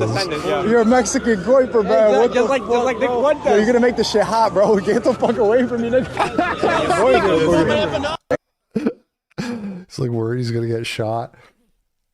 Nick needs to do another half pack. Nick, it's time. Fire up the half pack. Let's fire that shit up. Let's get that going. If for no other reason, then people will see that it is white people who are groipers. Because that myth like never dies. But the only way to like at least push back at it is to do the half pack, and then everybody can see, as I did when I went there, that it is overwhelmingly white.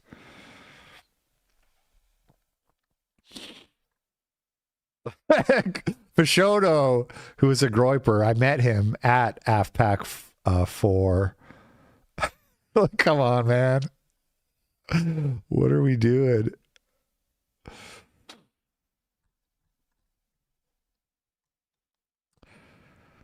This Lucky Tater guy who really hates Nick, but he made a good point here. He says, Scott Presler delivered Pennsylvania to Trump in 2024, but he couldn't get any wins in New Jersey, Pennsylvania, or Virginia tonight. It's as if President Trump delivered Pennsylvania to Trump last year, and Presler just takes credit for Trump's popularity. Presler will continue to focus on obscure groups like the Amish as a publicity stunt when all research suggests the biggest jump in Amish voting occurred from 2016 to 2020, and research suggests only a few hundred new Amish voters showed up in 2024.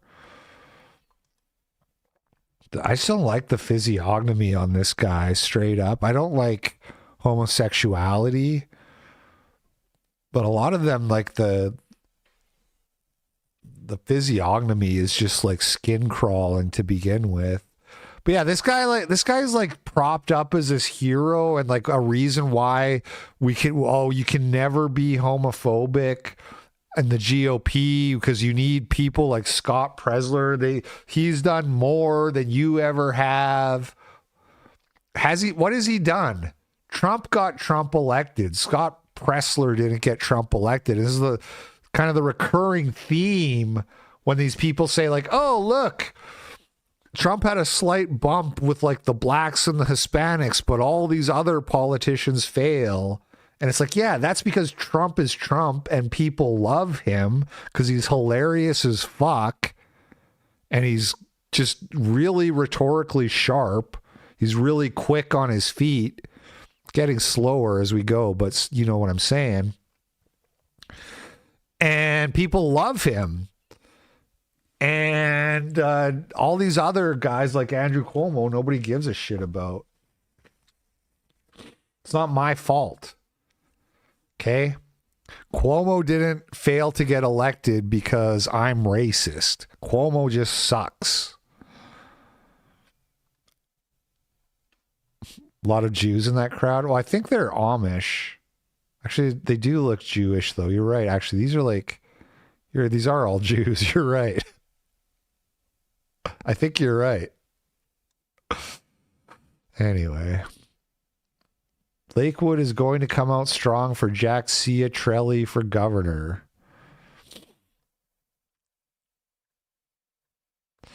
Here are St. Presler's results when Trump isn't on the ballot. 2017 Virginia gubernatorial election. As vice chairman of the Virginia Beach Young Republicans, Presler volunteered for Gillespie's campaign and provided a public endorsement. Result, Ralph Northam won with 8.9% margin. Almost 400,000 votes.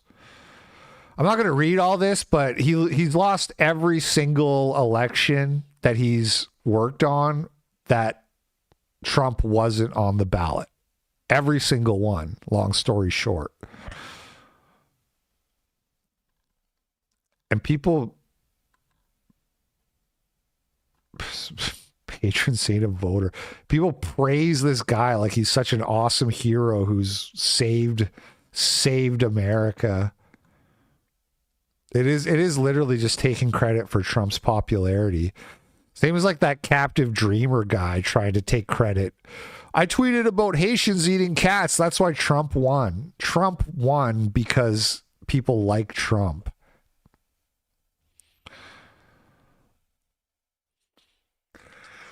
Kevin Roberts of the Heritage Foundation has been struggle sessioned into posting a hostage video apology. He's so sorry he didn't hate on Tucker Carlson hard enough, or he didn't refute Nick hard. Keep in mind, he had already put out a tweet going over what a terrible person Nick Fuentes is and his abhorrent Holocaust denial and this and that, but that wasn't good enough. He needed to post a public apology and grovel and beg for forgiveness. I want to speak plainly, both as president of the Heritage Foundation and also as an American who understands the urgency of this moment. Leadership requires owning the moments where we fall short, then using them to reset, refocus, and recommit. I talked about this today, as you may have seen, during our Heritage All-Staff Town Hall. I'm so grateful for my amazing colleagues. My use of the phrase venomous coalition was a terrible choice of words. It caused justified concern, especially among friends and allies who know how seriously Heritage has fought and continues to fight against the rise of anti-Semitism. Everyone has the responsibility to speak up against the scourge of Honestly, here at Heritage Foundation, we love Jews. Nobody's above Jews. We get it. Just every time somebody needs to apologize for anti-Semitism, they should just say, honestly, I love Jews. Nobody's above Jews. Anti-Semitism, no matter. And these guys have like a whole fucking organization for combating anti-Semitism. It's never enough. It's never enough. How many like millions of dollars have these guys spent to combat anti-Semitism? And then he says, and then Tucker Carlson talks to Nick Fuentes, and then what's his face? What's this guy's name? Kevin Roberts. He says, I still like Tucker. And now he's got to grovel and beg for forgiveness and talk about how much he loves Jews and hates anti-Semitism. Messenger. Heritage and I will do so, even when my friend Tucker Carlson needs challenging. My Heritage colleagues know, as do you, the work ahead is too important. Our conservative movement must be willing to wrestle with hard conversations, not avoid them. Last night's election results demonstrate this. The need of this moment is clear. We must articulate a bold, positive vision that convinces Americans that conservative policies will revitalize the American dream. The left isn't slowing down. If we want to win, truly win, we must grow stronger in every way. Here is what we are focused on moving forward.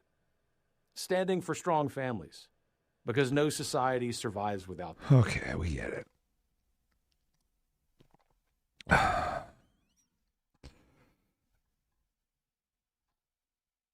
Evan Myers, who has been credited with helping write Kevin Roberts' book and is reportedly involved in crafting his public statements, is said to have worked on the video Roberts filmed last Thursday with Ryan Neuhaus. He's also stated that his faith prevents him from attending a Shabbat dinner. So, despite the fact that Kevin Roberts put out an apology video, it's still not good enough. And now they're trying to like get this guy canceled too because he supposedly helped work on the original video. And they're trying to act like he's an anti-Semite because he wouldn't go to Shabbat dinner. I don't even know what that is. Okay, Google. What's a Shabbat dinner? A Shabbat dinner is a festive Friday evening meal that marks the beginning of the Jewish Sabbath, a day of rest lasting until Saturday nightfall. It typically involves gathering with family and friends for blessings over wine, kiddush, and braided bread, challah, often followed by traditional foods like chicken soup and roast chicken. Okay, Google. Why would a Christian feel like it's against his religion to go to a Shabbat dinner?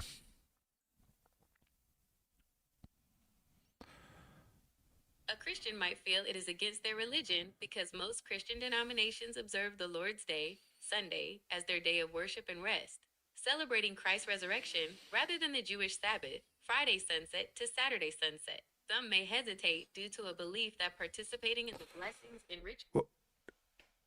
It's not just a Thanksgiving thing though, or is it? That was the part of the equation I was missing, because if it's supposed to be like Good Friday, then I kind of get it. Anyway, this is like the recording. Thank you, Mike. That's a hard act to follow, but you did a really good job. It's really quiet. Sorry about that. There is captioning though for those watching visually. I'm grateful for all of our colleagues who are speaking up today, and especially for our colleagues on the National Task Force to Combat Anti-Semitism. I'm especially grateful for their work. I also have a question about it. Preempts it with how much he loves combating anti-Semitism. They still want this guy canceled. It's never enough. Listen. Given some of the leaks that occurred yesterday, right now the National Task Force to Combat Anti-Semitism is demanding that Heritage host Shabbat dinners with Heritage interns and junior staff. The faith of many Christians here at Heritage, myself included, would prevent us from attending these dinners in good conscience. As you know, for many Christians, Friday is a special day of prayer and abstinence to commemorate the death of Christ. Are Christians supposed to do that every Friday, or is this just a Halloween? I'm hearing this for the first time. Am I not supposed to be eating on Fridays? I assume that no staff will be required to attend the Shabbat dinners, but my concern is that these dinners will serve as a sort of informal litmus test, and I'm worried that they will hurt many Christians I didn't know who that. are not anti-Semitic but don't feel comfortable attending a Shabbat dinner. I would like to know how you guys would respond to that concern, and how we can be sure that the dinners won't be used that way when the people requesting them or someone has already been leaking them to the media. I'm a pretty bad Christian. Okay, think about this now for a second. And they are livid about this, right? So this tweet is obviously like has a negative valence to it, right? Like this is obviously written in a way that's supposed to be like, this guy's bad news and he needs to be dealt with, blah, blah, blah. Wait, when we get into the quote tweets, you'll see just endless kvetching about this, right? Now, why would they be so mad about this, right? When the guy says, I love fighting anti-Semitism. I'm not an anti-Semite, but I don't want to go to this dinner. Well, the reason they're angry, the reason they're livid is because he said, I'm worried that this is an informal litmus test, a kind of like Jewish loyalty test, and that not going to it could hurt my career. The simple fact that he would feel that way says it all, doesn't it? Doesn't it? And it reminds me of Charlie Kirk telling multiple people before his death that he was afraid Jews were going to kill him for not supporting Israel. And that's not a conspiracy theory. That is 100% confirmed. Charlie Kirk told multiple people he was scared that they were going to kill him if he pulled back his support for the genocidal state.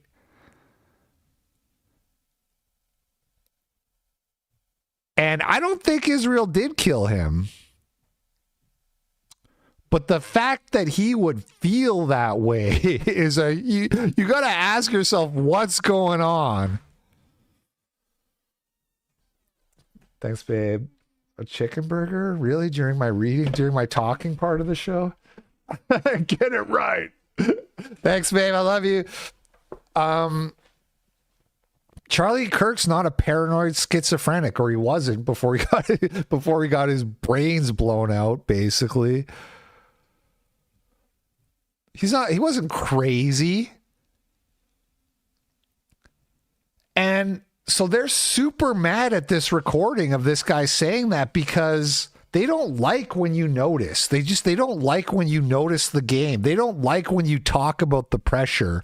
The pressure is meant to be given into, not talked about.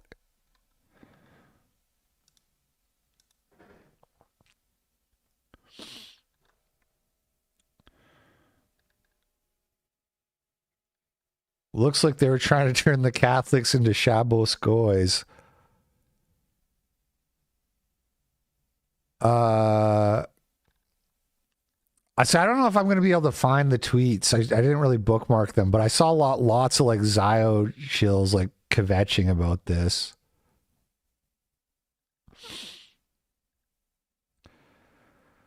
They have quickly gone from denouncing anti-Semitism to attend a Shabbat bigot. Oren says the reason for taping and releasing private conversations is clear. Right.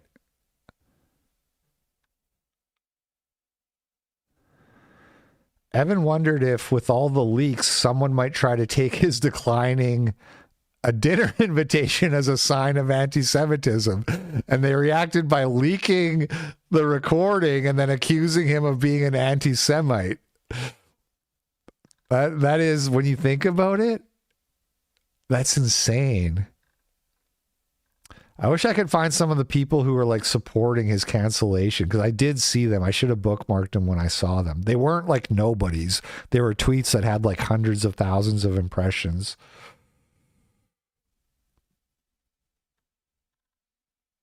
Anyway,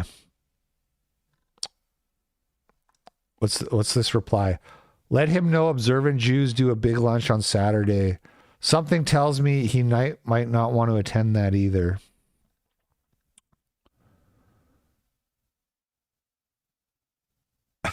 You're invited to our optional struggle session Shabbat dinner, but say no to going and we release this secret recording we made of you and slander you.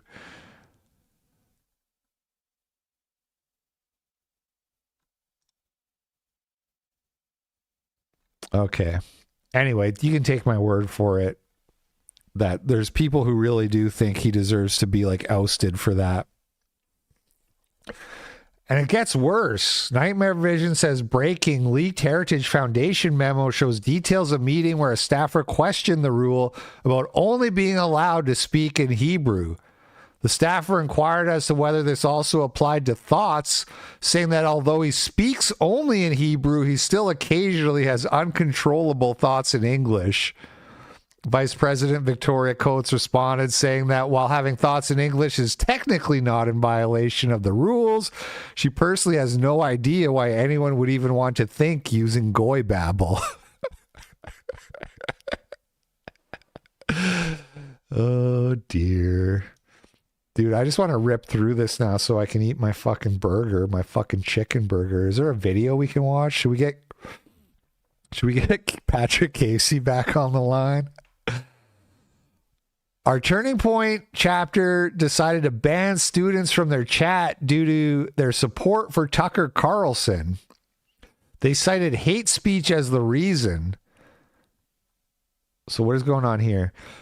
TPUS AUF, I guess this is in Australia or no, Florida. Isn't Ozpill Australian though? I'm confused. Anyway.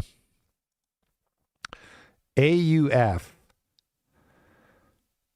censored and banned a large number of our members from their chat, citing their hate speech for the student support of Tucker Carlson and dedication to free speech. Hate speech, ideology, blah, blah, blah. Proactive measures. Did they provide examples of why? Because I always wonder, like, people say, oh, all we did was like support Tucker. And it's like, well, is that really all you did? I don't know.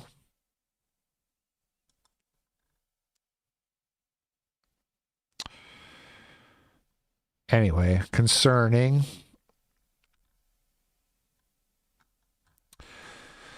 concerning developments and turning point chapters. Brett Cooper went after Ted Cruz for calling Nick a Nazi. You are so blinded by your ridiculous, insane hatred of Tucker Carlson that you cannot see how irresponsible and hypocritical you are being. I mean, these tweets from Ted Cruz, I'm going to read you next, are a great example of this. So just a month ago, he tweeted this. He said, "They don't kill you because you're a Nazi. They call you a Nazi so they can kill you. Political violence is a left-wing phenomenon. Enough is enough. We need to shut it down." And then in response to Fuentes and Tucker this week, he tweeted this. "Trump's bombing of the Ayatollah's nuclear facilities made the little Nazi mad. Good. So now you're turning around and you're calling somebody that you don't like a Nazi. You're doing this out of blind rage because you're so angry that the conservative base's attitudes are rapidly changing, that Nick Fuentes is getting national attention, and so you have turned around and in response, you are compromising your own values and anger, which is such a dangerous precedent to set. And unfortunately for you guys, yes, the attitudes are changing. So again, it makes sense why this group is incredibly frantic. You are so... There was a lot of kvetching over this Brett Cooper clip too. Yet another product of Ben Shapiro, Daily Wire, PragerU, and TPUSA who thinks Jew hatred's cool. Fox News hired her. Spoiled moron Brett Cooper's parents moved the fam to LA when she was 10 so she could be an actress. Well, how is that? What does that have to do with anything? And then, of course, they were all saying, like, well, Nick is a Nazi, right? Avi Yemeni. Apparently calling the guy who literally wrote Team Hitler a Nazi is now blind rage, according to the new woke right geniuses. No, seriously, we've hit brain rot level 9,000. I said you can't win, Avi. We have the e-girls. Dude, everybody loves Brett Cooper. I'd be spurging out too if I was Jewish. Brett loves Nick. You know, the schizo conspiracy theory, because Brett Cooper replied to a Nick Fuentes tweet and then left Daily Wire 2 or 3 months later, and I think the tweet got deleted. So the theory is that she was called into Jeremy Boring's office and chastised about interacting with Nick Fuentes on Twitter. And then she was like, you can't fucking tell me what to do. And then her and Jeremy had a feud, and then it ultimately resulted in her leaving the company.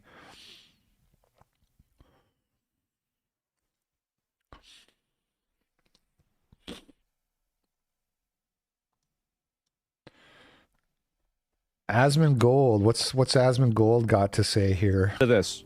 Everything I'm reading, and it's if you have a problem with any of that, you hate Jews and you are a Nazi. Yeah.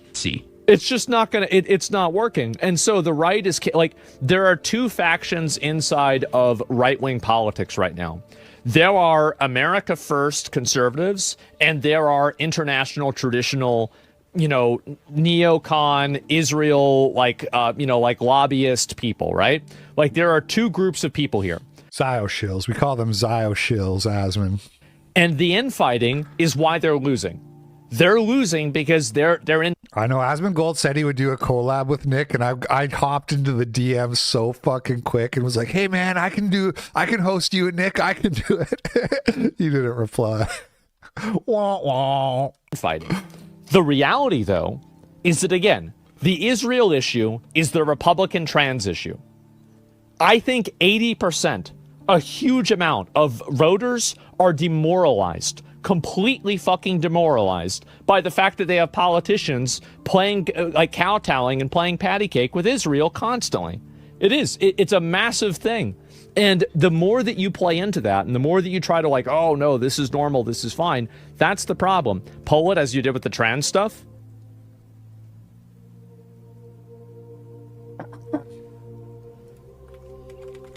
Is not being pro-Israel, prioritizing a foreign country. So it's about 70-30. It looks like it's about 70-30 so, right? I mean, we've got 1,000 votes in here. It's probably going to stay about the same, right? Is being lobbied by Israel a deal breaker? For me, I would say that the answer to it still, for me, is no, it's not a deal breaker, because I'm pragmatic and I realize that there are other things that I would want to have happen, even if it's by somebody who I dislike. However, I think that for enough people, it is. 30% retards? Well, 30% of people might just be saying, okay, well, there are other things that I care about more than that, right? And so that's it. And so do we have military bases in Israel? Yes, exactly. You could even say that it is one. And anyway, let's go back. I'll listen to the rest of this. You could say Israel is a military base. We don't have military bases in Israel. Do we? Are there? Because this was the Destiny Nick debate.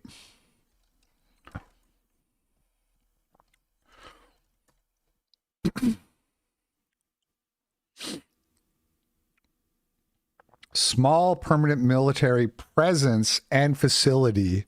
It's like a bunker, probably like a bunker, like a place where there's bunk beds. You know what I mean? Small. Just imagine. It's not large, traditional like those found in Germany, South Korea, but a specialized installation. Sounds really important. Thank God. Thank God for our greatest ally. Nazi. I was like, what? Wait. I don't like my politicians not knowing which country they love more. I don't like being... This is ridiculous. If you can't immediately answer, who are you voting for? Who are you voting in the best interest for? American citizens or Israeli citizens? And you're in the American fucking government? I think, you know what? If you can't answer that question, I have a different question. Do you want to go to Israel today or tomorrow? Because you're getting a one-way ticket there and you're never coming back. That's my opinion. That's it. Censored for pointing out things that are true. I don't like a foreign country dictating censorship terms and destroying the First Amendment in my country. Exactly. I don't like being like TikTok surveilled by drones run out of Israel. I don't like America or Germany's cybersecurity in the hands of Israel. Yes. I don't like the... And I think that also Israel overplayed their hand whenever they showed how good they were at killing terrorists. Think about it like this. If they can pinpoint to surgical accuracy the exact apartment building that a fugitive, running from Israel, doing everything that they can to hide from Israel, military officer is in Iran, and they can bomb and kill him inside of his apartment and not even affect the rest of the building. That's scary. And the thing is, I bet the United States intelligence is that good too. Probably, I would hope so, right? I mean, we've got a lot more fucking money. I hope it's even better. Yeah, that's how Trump finds out where these people are and he bombs the fucking boats, right? That's how he is. And so they did overplay their hand with that, though. And I think in doing so, they also earned a tremendous amount of trepidation. Because now you see like, oh my God, these fuckers aren't messing around. This is serious. And I think that's a big reason too. Sycophantic dedication that American politicians have to Israel when Israel seems ready and willing to pivot to China the moment they don't get what they want from us. Why would we be okay with any of this? Yes. And why would opposing this have any bearing on how we feel about Jewish individuals? Exactly. It's a ridiculous lie. Anti-Semitism doesn't exist, isn't a real thing. And I think anti-Semitism does exist. I think it is a real thing, but it does not exist in the way of opposing Israel makes you anti-Semitic. Like, for example, like being Jewish is two things. It's some people are Jewish ethnically, some people are Jewish religiously, some people are both, right? The Sam Hyde take of like, are you an anti-Semite? Yes, is so much better than anti-Semitism isn't real. Of course it's real. You're talking to one, buddy. Sir, you are talking to an anti-Semite. I want to kind of cover that argument a little bit, and not about anti-Semitism, but just about racism in general and that thing that I'm working on. I think that if you're against people ethnically for being Jewish, that's anti-Semitic. I think that if you're against people that are Jewish for whatever reason, because they're part of Israel, or they believe in a religion, that you could say it's anti-Semitic, but like fundamentally, Judaism is a collection of ideas. It's a collection of ideas, same as Islam is or Christianity. Everybody should be able to have any trepidation, any opinion that they want on a collection of ideas. Okay.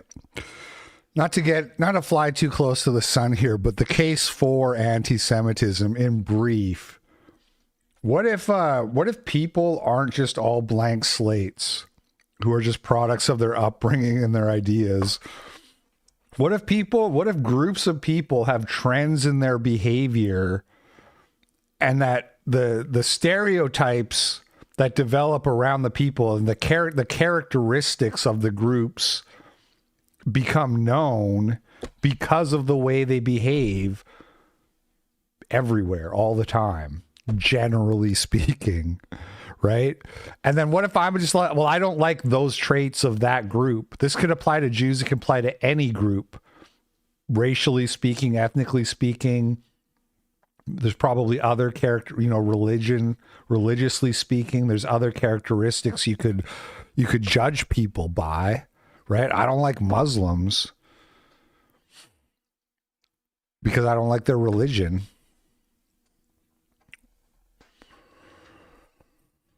So I don't like the characteristics of Jews, which is like greedy, dishonest, extremely ethno-narcissist and ethnocentric. I would like it if my people were ethno-narcissist and ethnocentric. I don't like it when other people do it, especially when we're not doing it. And also, I don't like it when it's combined with those other characteristics like dishonesty.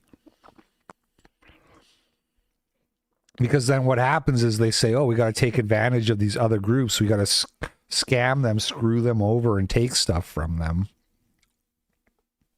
So it's a bad combo. And it's a really bad, and when you combine that with high IQ, now it's a really bad combo.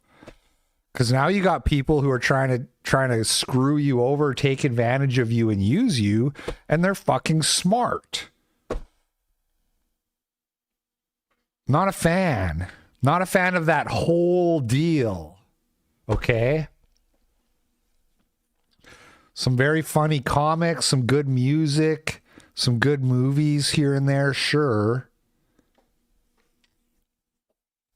But you can make that, you can do that stuff in Israel and I'll watch it on my TV over here, okay? Or wherever. Do it somewhere else. Their outrage and their panic right now is revealing that our peaceful revelation of the scams is having a massive and powerful effect. Yeah. And so anyway, I think this is the main issue, right? This is 100% why people can't grasp this. People's religion is separate from their entire identity. Yes, exactly, right? Separation from church and state until you need to blur the lines and call your opponent racist or anti-Semitic. Yeah, obviously, right? But anyway, so that's really what the big problem is. And I think that's the main reason why a lot of people have been alienated. It sucks. Okay.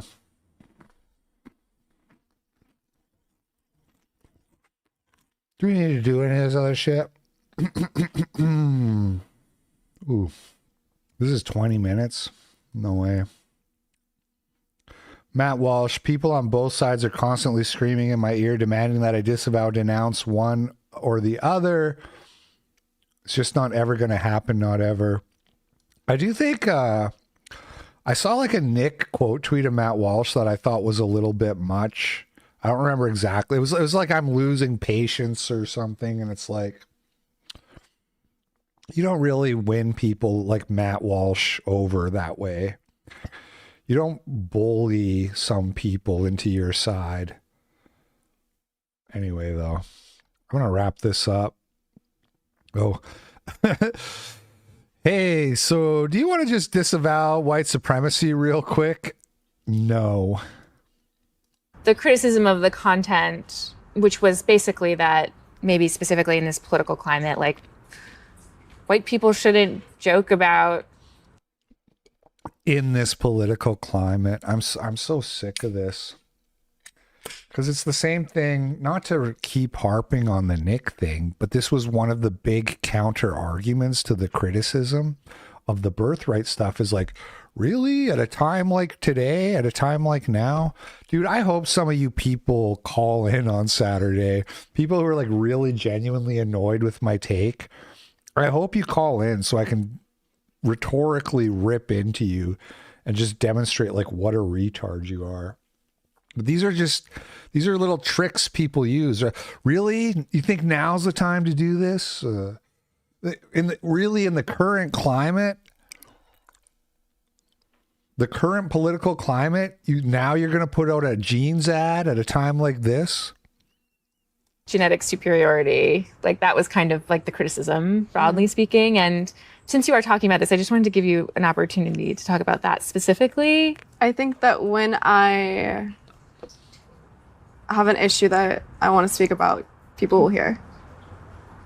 The criticism of the content, which was basically that. Oh God, that was such a epic shut the fuck up. Oh man, we didn't get to do James Lindsay and Billboard Chris in Israel. Hold on. Black man says he found the white family that purchased his ancestors and admits to stalking them. Found the white family that purchased the first black wood of my bloodline off the slave ships in Charleston. Yep, that's what we came off of. If I wanted to today, I could find the white wood descendants in southern Georgia and pull up on a fucking house. One day I will. Yeah. Whoa. Pull up on their fucking house and what? And what? Thank them for the fact that you're alive? Where do you think you would be if it wasn't for the transatlantic slave trade? The answer is dead, because most of the slaves who were sold were like prisoners of war from warring tribes. Neanderthal sent $5 in this political climate is a repacking of it's the current year. 2016 never ended. Yeah, exactly. So yeah, correct. Thank you. Really, we're doing this in the current year?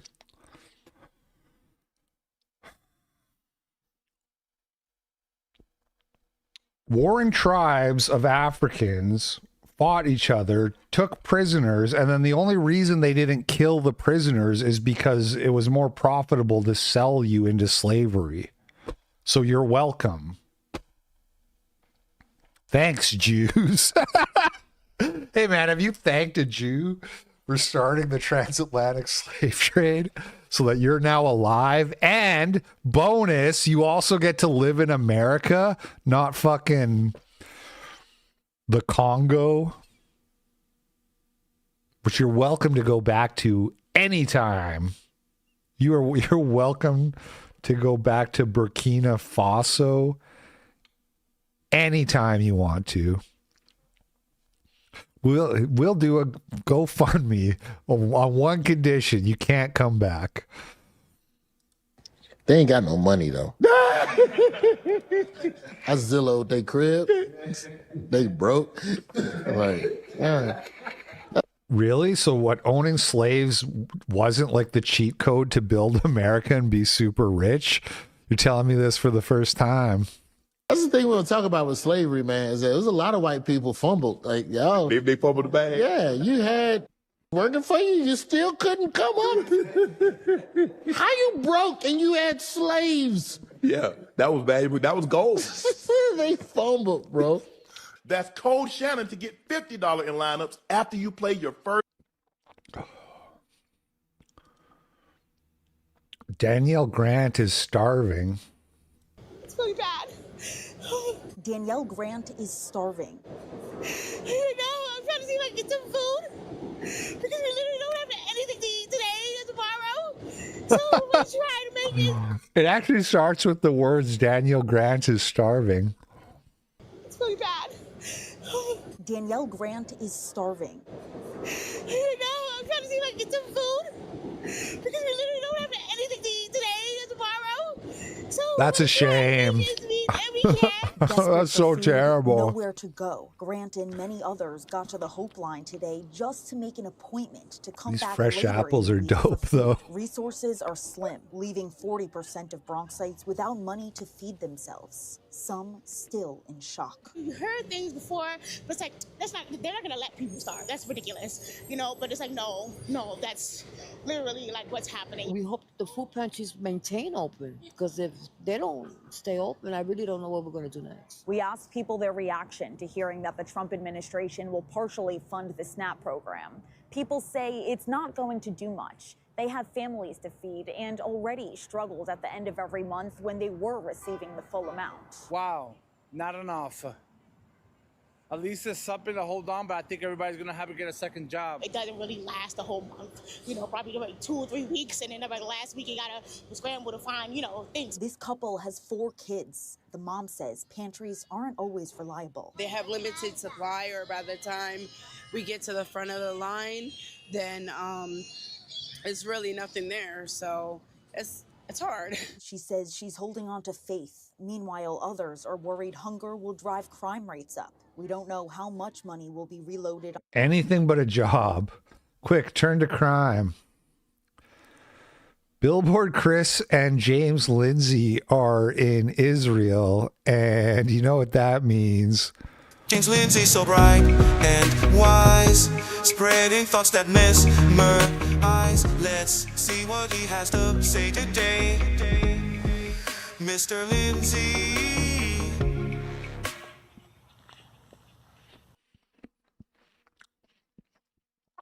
Means it's jingle time. Everybody, the one and only James Lindsay. The one and only Billboard Chris. Truth teller, troublemaker, all the things you need to be to make a society better these days. This guy's such a nerd, man. Billboard Chris. How's it going? It's going great. We're Hey, aren't you the Billboard guy? That's right. That job that people get paid less than minimum wage to do. I made that my whole personality. in Israel. It's like one of the most fantastic places in the world, actually. Contrary to what you'd hear on social media, this place is fantastic. The people are fantastic. It's a very based country. So we've been going all over the country. We've been to the north, Yeah. near Lebanon. The actual reason he's in Israel is he's going to cut off the puberty blockers at the source. He's actually there to bomb the factories. Near Syria, we've been having briefings from military officials. We've met a few members of the Knesset, which is the parliament here. We've met tons of ordinary Israelis. We've been all around Jerusalem. We just arrived in Tel Aviv today. We went down to the Gaza envelope. We did. We saw the site of the massacre at the Nova Festival. We went to one of the kibbutzim. We went to one of the observation posts, which was They did the whole October 7th tour. They went to all the massacre sites. largely run by just young women. Yeah. They were also murdered. They were all like 18, 19 years old, just out of high school. So Didn't Chris denounce our Shiloh? I mean, that wouldn't surprise me. This guy's the total cuck. I've never seen him say anything cool. The trans thing is like, wow, congratulations. You're right on the most easiest question ever asked of humanity. And even then, I don't think he would. If you asked him if he has a problem with adults doing it, he'd probably say no, because he's just a total bitch. He just has. I don't even know anything about him. Sometimes you could hear somebody talk for like 2 minutes, and you can tell. You can tell. All I saw of him was that clip where he was talking to Cookie Monster. And Cookie Monster was like, "You know who pushes transgenderism, right? It's the Jews." And Bill or Chris was like, no, that's not true. I've looked into it. It's not true. You guys think you're like, that's got to be a joke, right?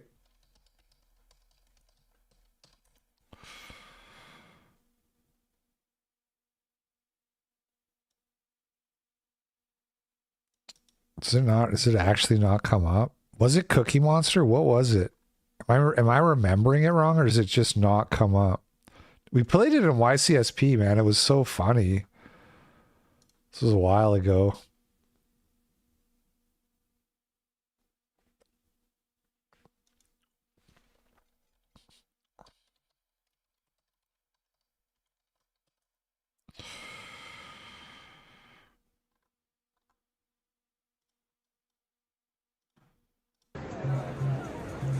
Oh, what's that? I don't think Oh, we is that should like give the kids trans puberty stuff? blockers. Yeah, we shouldn't be Trans. trying to change the sex of You're right. have kids, yeah. Good for you, all right. Yeah. Just like I could be out here talking about the Jews. It's the Jews that do that, you know. Most of the doctors involved in it are Jewish. Most of the abortion doctors are too. The big problem. The Cookie Monster comes back and he's like, it's the Jews, right? All the doctors, most of the doctors who are involved in that, abortions too. There's a big problem with Jews in this country. Jews in this country. I'm just telling you that. I've looked at these issues. Yeah, I hear this all the time. It's not true, but that's okay. Everyone's entitled to their opinion. He just storms off. Oh my God. The Chad Cookie Monster versus the Virgin Billboard Chris. He's like, yeah, that's not true. Doesn't even argue, just storms off. Cookie Monster is like me. He sensed the lost cause just from the virgin energy. He's like, there's no saving this guy. He knew it. He's like, I'm not wasting my time.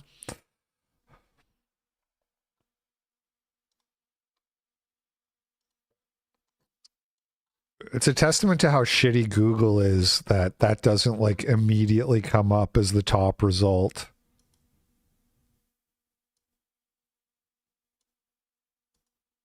We've had extremely busy days, 15, 16-hour days with literally no time at all to relax, but that's fine because we're not here to kick back and relax. We're here to learn. Yeah. And I think after 9 or 10 days I've been here, I got here a little bit before you. I've noticed something about the Israeli people, but maybe you can tell me what you notice about the difference in the culture here. The culture here is, I don't know what you're... There's like another clip I saw going around. I didn't, but like Brandon Tatum, I think, is in Israel right now too, or something. And he was saying like, he didn't have any problems except for one group of Jewish kids like spat on him. Thinking, but it's extremely pro-family. Totally normal. Could happen anywhere you go as a black man, as a black Christian man, getting spat on by a group of kids. It's normal. It's nothing weird about that. It's just, this is what kids do. It's extremely brave and courageous. It's like you have this weird thing where like the guy just doing the guy at like the shop was like some hero in the war, and then he just came back and was at the shop, the next week or whatever. And so you have this strange culture of this kind of heroic, brave, masculine, combining with a very solid, loving family structure. And that family structure is, very ordered is a word, I guess, that fits, but it's also central to society. Children, it's like people are, when we introduce ourselves at dinners, we're supposed to start with how many children we have. Right, it's like the first thing you're supposed to talk about. It's not, I'm this prestigious guy, I'm in the Knesset, whatever. No, it's like I have 5 kids, I'm in the Knesset. It's so there's this completely different, like, brave, masculine, protect your country, but I'm an ordinary. That's a normal product of being ethnocentric and just being traditional. Like, I'm the same way. To me, like, when I want to know about a person, about a man, and like I want to judge his character, it's like one of the most important things I want to know is like, is he married and how many kids does he have? It reveals a lot. Obviously, like, and then what do you do for a living? Like, would be like, those are like the 2 things. If you only have 2 questions and you want to kind of try to guess a man's character, religion is also good, but it's like, the problem with religion is it doesn't really help tell you how successful the person is, whereas what they do for a living and are they successful at reproducing tells you not just about their moral values, but about their sort of competency, if you will, something like that. Guy, and I'm humble and I'm grateful to God, and then the Western world has been feminized. I noticed when it feels that way very strongly. When I went to Belgium, when I got arrested and put in jail with my great friend Lois McClatchy Miller, I noticed when I was on the street before that, the feminization of that society. So many of the men there were against me. which I'm not used to in North America. Wow, yeah. Because I think North America is still more of a masculine culture than Western Europe. I see the same sort of thing when I go to the UK, and certainly not as bad as Belgium. But I think our societies have been feminized to a degree, which is not good when it comes to politics. Yeah, guys around here are just walking around with like an we know James Lindsay kissed the wall because he posted a picture of it on Twitter. M4 because it's just what you do. Yes, And he said, "Lord, send me," and it's like he's like an atheist who hates Christians. Political circles. So pathetic. This guy, like, this is rock bottom. If you're okay, let's say you're a crackhead, right, or a junkie, you're a heroin junkie. Rock bottom is like you're a dude and you have to like suck dick to pay for your crack. If you're a political pundit / like cultural commentator, rock bottom is you have to go to Israel and kiss the wall, right? Like we saw him talking about a few weeks ago how he lost all his funding. Nobody supports him anymore. Like his subscribers canceled. He doesn't get invited to speak. He was making lots of money doing like paid speaking engagements. It all dried up because he shat on Christians a little too hard. So he literally has to go like kiss the wall now and get paid by Jews to like sit here and film videos where he just talks about how awesome Jews are, how they have the most amazing culture, just pure philo-Semitism. Honestly, I think sucking dick might be more dignified of the two. I think the crackhead who has to turn into a gay male prostitute might be more dignified than the guy who has to sit here on camera. Because the prostitute, the gay male prostitute, it's only one other guy who really knows, has to witness the depravity. But this is like a big public spectacle for everybody to see. You sitting there talking about how amazing Jews are in the most forced way. Like it's a normal thing to do. Name another country that people go to, and then they talk about just like how the people are so amazing. As like a regular base. It's only Israel because Israel pays for it. That's the reason this only happens is because they're the only ones paying for it. We have this suicidal empathy going on. And empathy is great in the right environment, but it's not great in politics necessarily because we should be making decisions based on logic. You're right. Japan, they do that. It's not quite to the same degree. It's not quite with the same amount of forcefulness. But that's a good example. And you're right. They're just doing it because they genuinely like the place. Not on empathy for people who live in Afghanistan, but when you bring them into your country, are going to increase the rape rate of your young. Usually, though, people just talk about how like clean Japan is for the most part. They don't really talk about how the people are like so amazing. Girls, which is what's happening all across the West, but we're not allowed to talk about that. Not allowed to talk about that. Here, they're not afraid of just telling the truth. The whole West is into a post-truth society, and you don't get that here. Yeah, so before we came out, some of my friends kind of tried to prep me, some of my Jewish friends, they were like, okay, so you've never been to Israel, you don't know what you're about to see. Well, the people are very abrasive, they're very blunt, and it might be off-putting, I hope it doesn't bother you, or whatever, and I thought, all right, well, we'll see. And all I've thought is that it's refreshing. It's like they're not abrasive, they just tell the truth. They don't sugarcoat stuff, they don't talk about nonsense, they just put it like it is. And it's awesome, not off-putting, and it's kind of like you said, it's just this strong backbone to the people in the culture. This place. All right, I can't do it, you guys. That's enough of that. Oh, this one too. So apparently this one fell through the cracks, but the Daily Wire. Jordan Peterson did an interview with Dave Rubin where they talked about using surrogacy and IVF to get designer babies.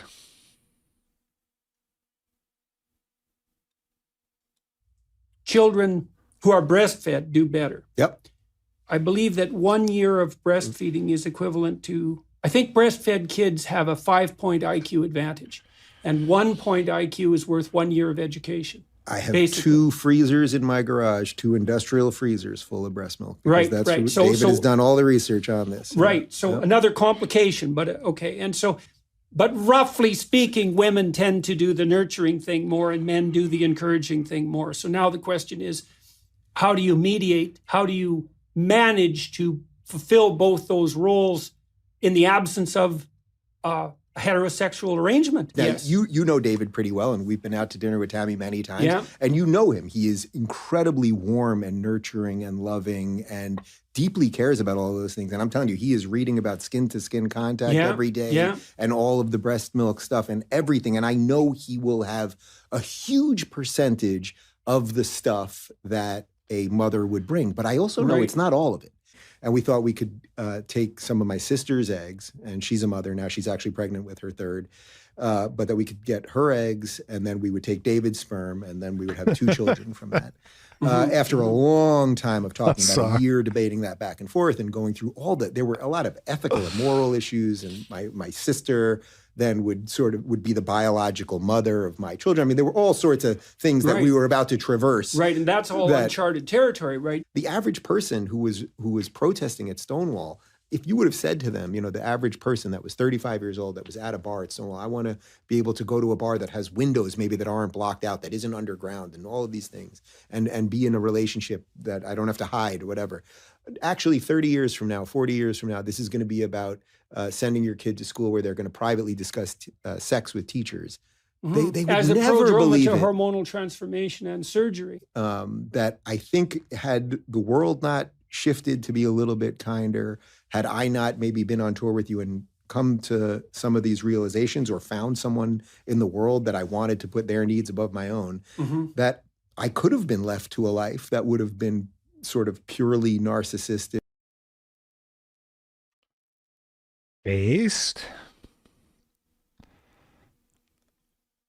We have to, when I see this now suddenly, like, when we announced that when I see this now suddenly, like, when we announced that we were having kids, there was some pushback online from more religious people on the right. By the way, 99% of it was all anonymous people. It was virtually nobody certainly nobody that I knew. There were 1 or 2 So people anonymity is group chats good, on is what Twitter, you're but there's saying. all these people, talking about the sanctity of marriage and all of these things. But I'm sympathetic to conservatives who go, boy, we let gay marriage happen, and look what's happened since. Now we're into all this gender stuff, and they're literally teaching gender theory to 5-year-olds who know nothing about gender or sex or anything else.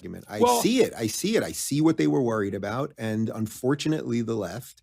You tweeted out something a couple of weeks ago. I was never a conservative until the liberals decided there were no rules. I'm paraphrasing you roughly, but I'm sympathetic to that. So much of all of the things that we knew, we no longer know at a societal level, apparently. So what do we do going back to the conservatives that were worried that this is where we were going to end up? Jewish, by the way. He's in case you were wondering, yes, he is. Very interesting. One more observation in my Jew log. Anyway, thank God we fought the left so that 2 gay men who love each other very much could get gay married and create a designer baby through IVF, pay a woman to be the surrogate, to rent her body for 9 months, kill off all the other embryos.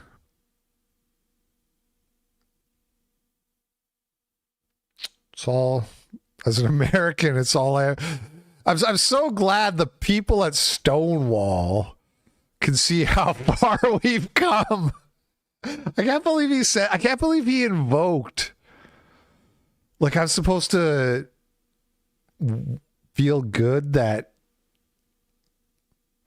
the people who rioted at Stonewall, like, would be happy that gay rights have come so far. This is the right wing in America. These are the conservatives. This is why nobody wants to be a conservative anymore.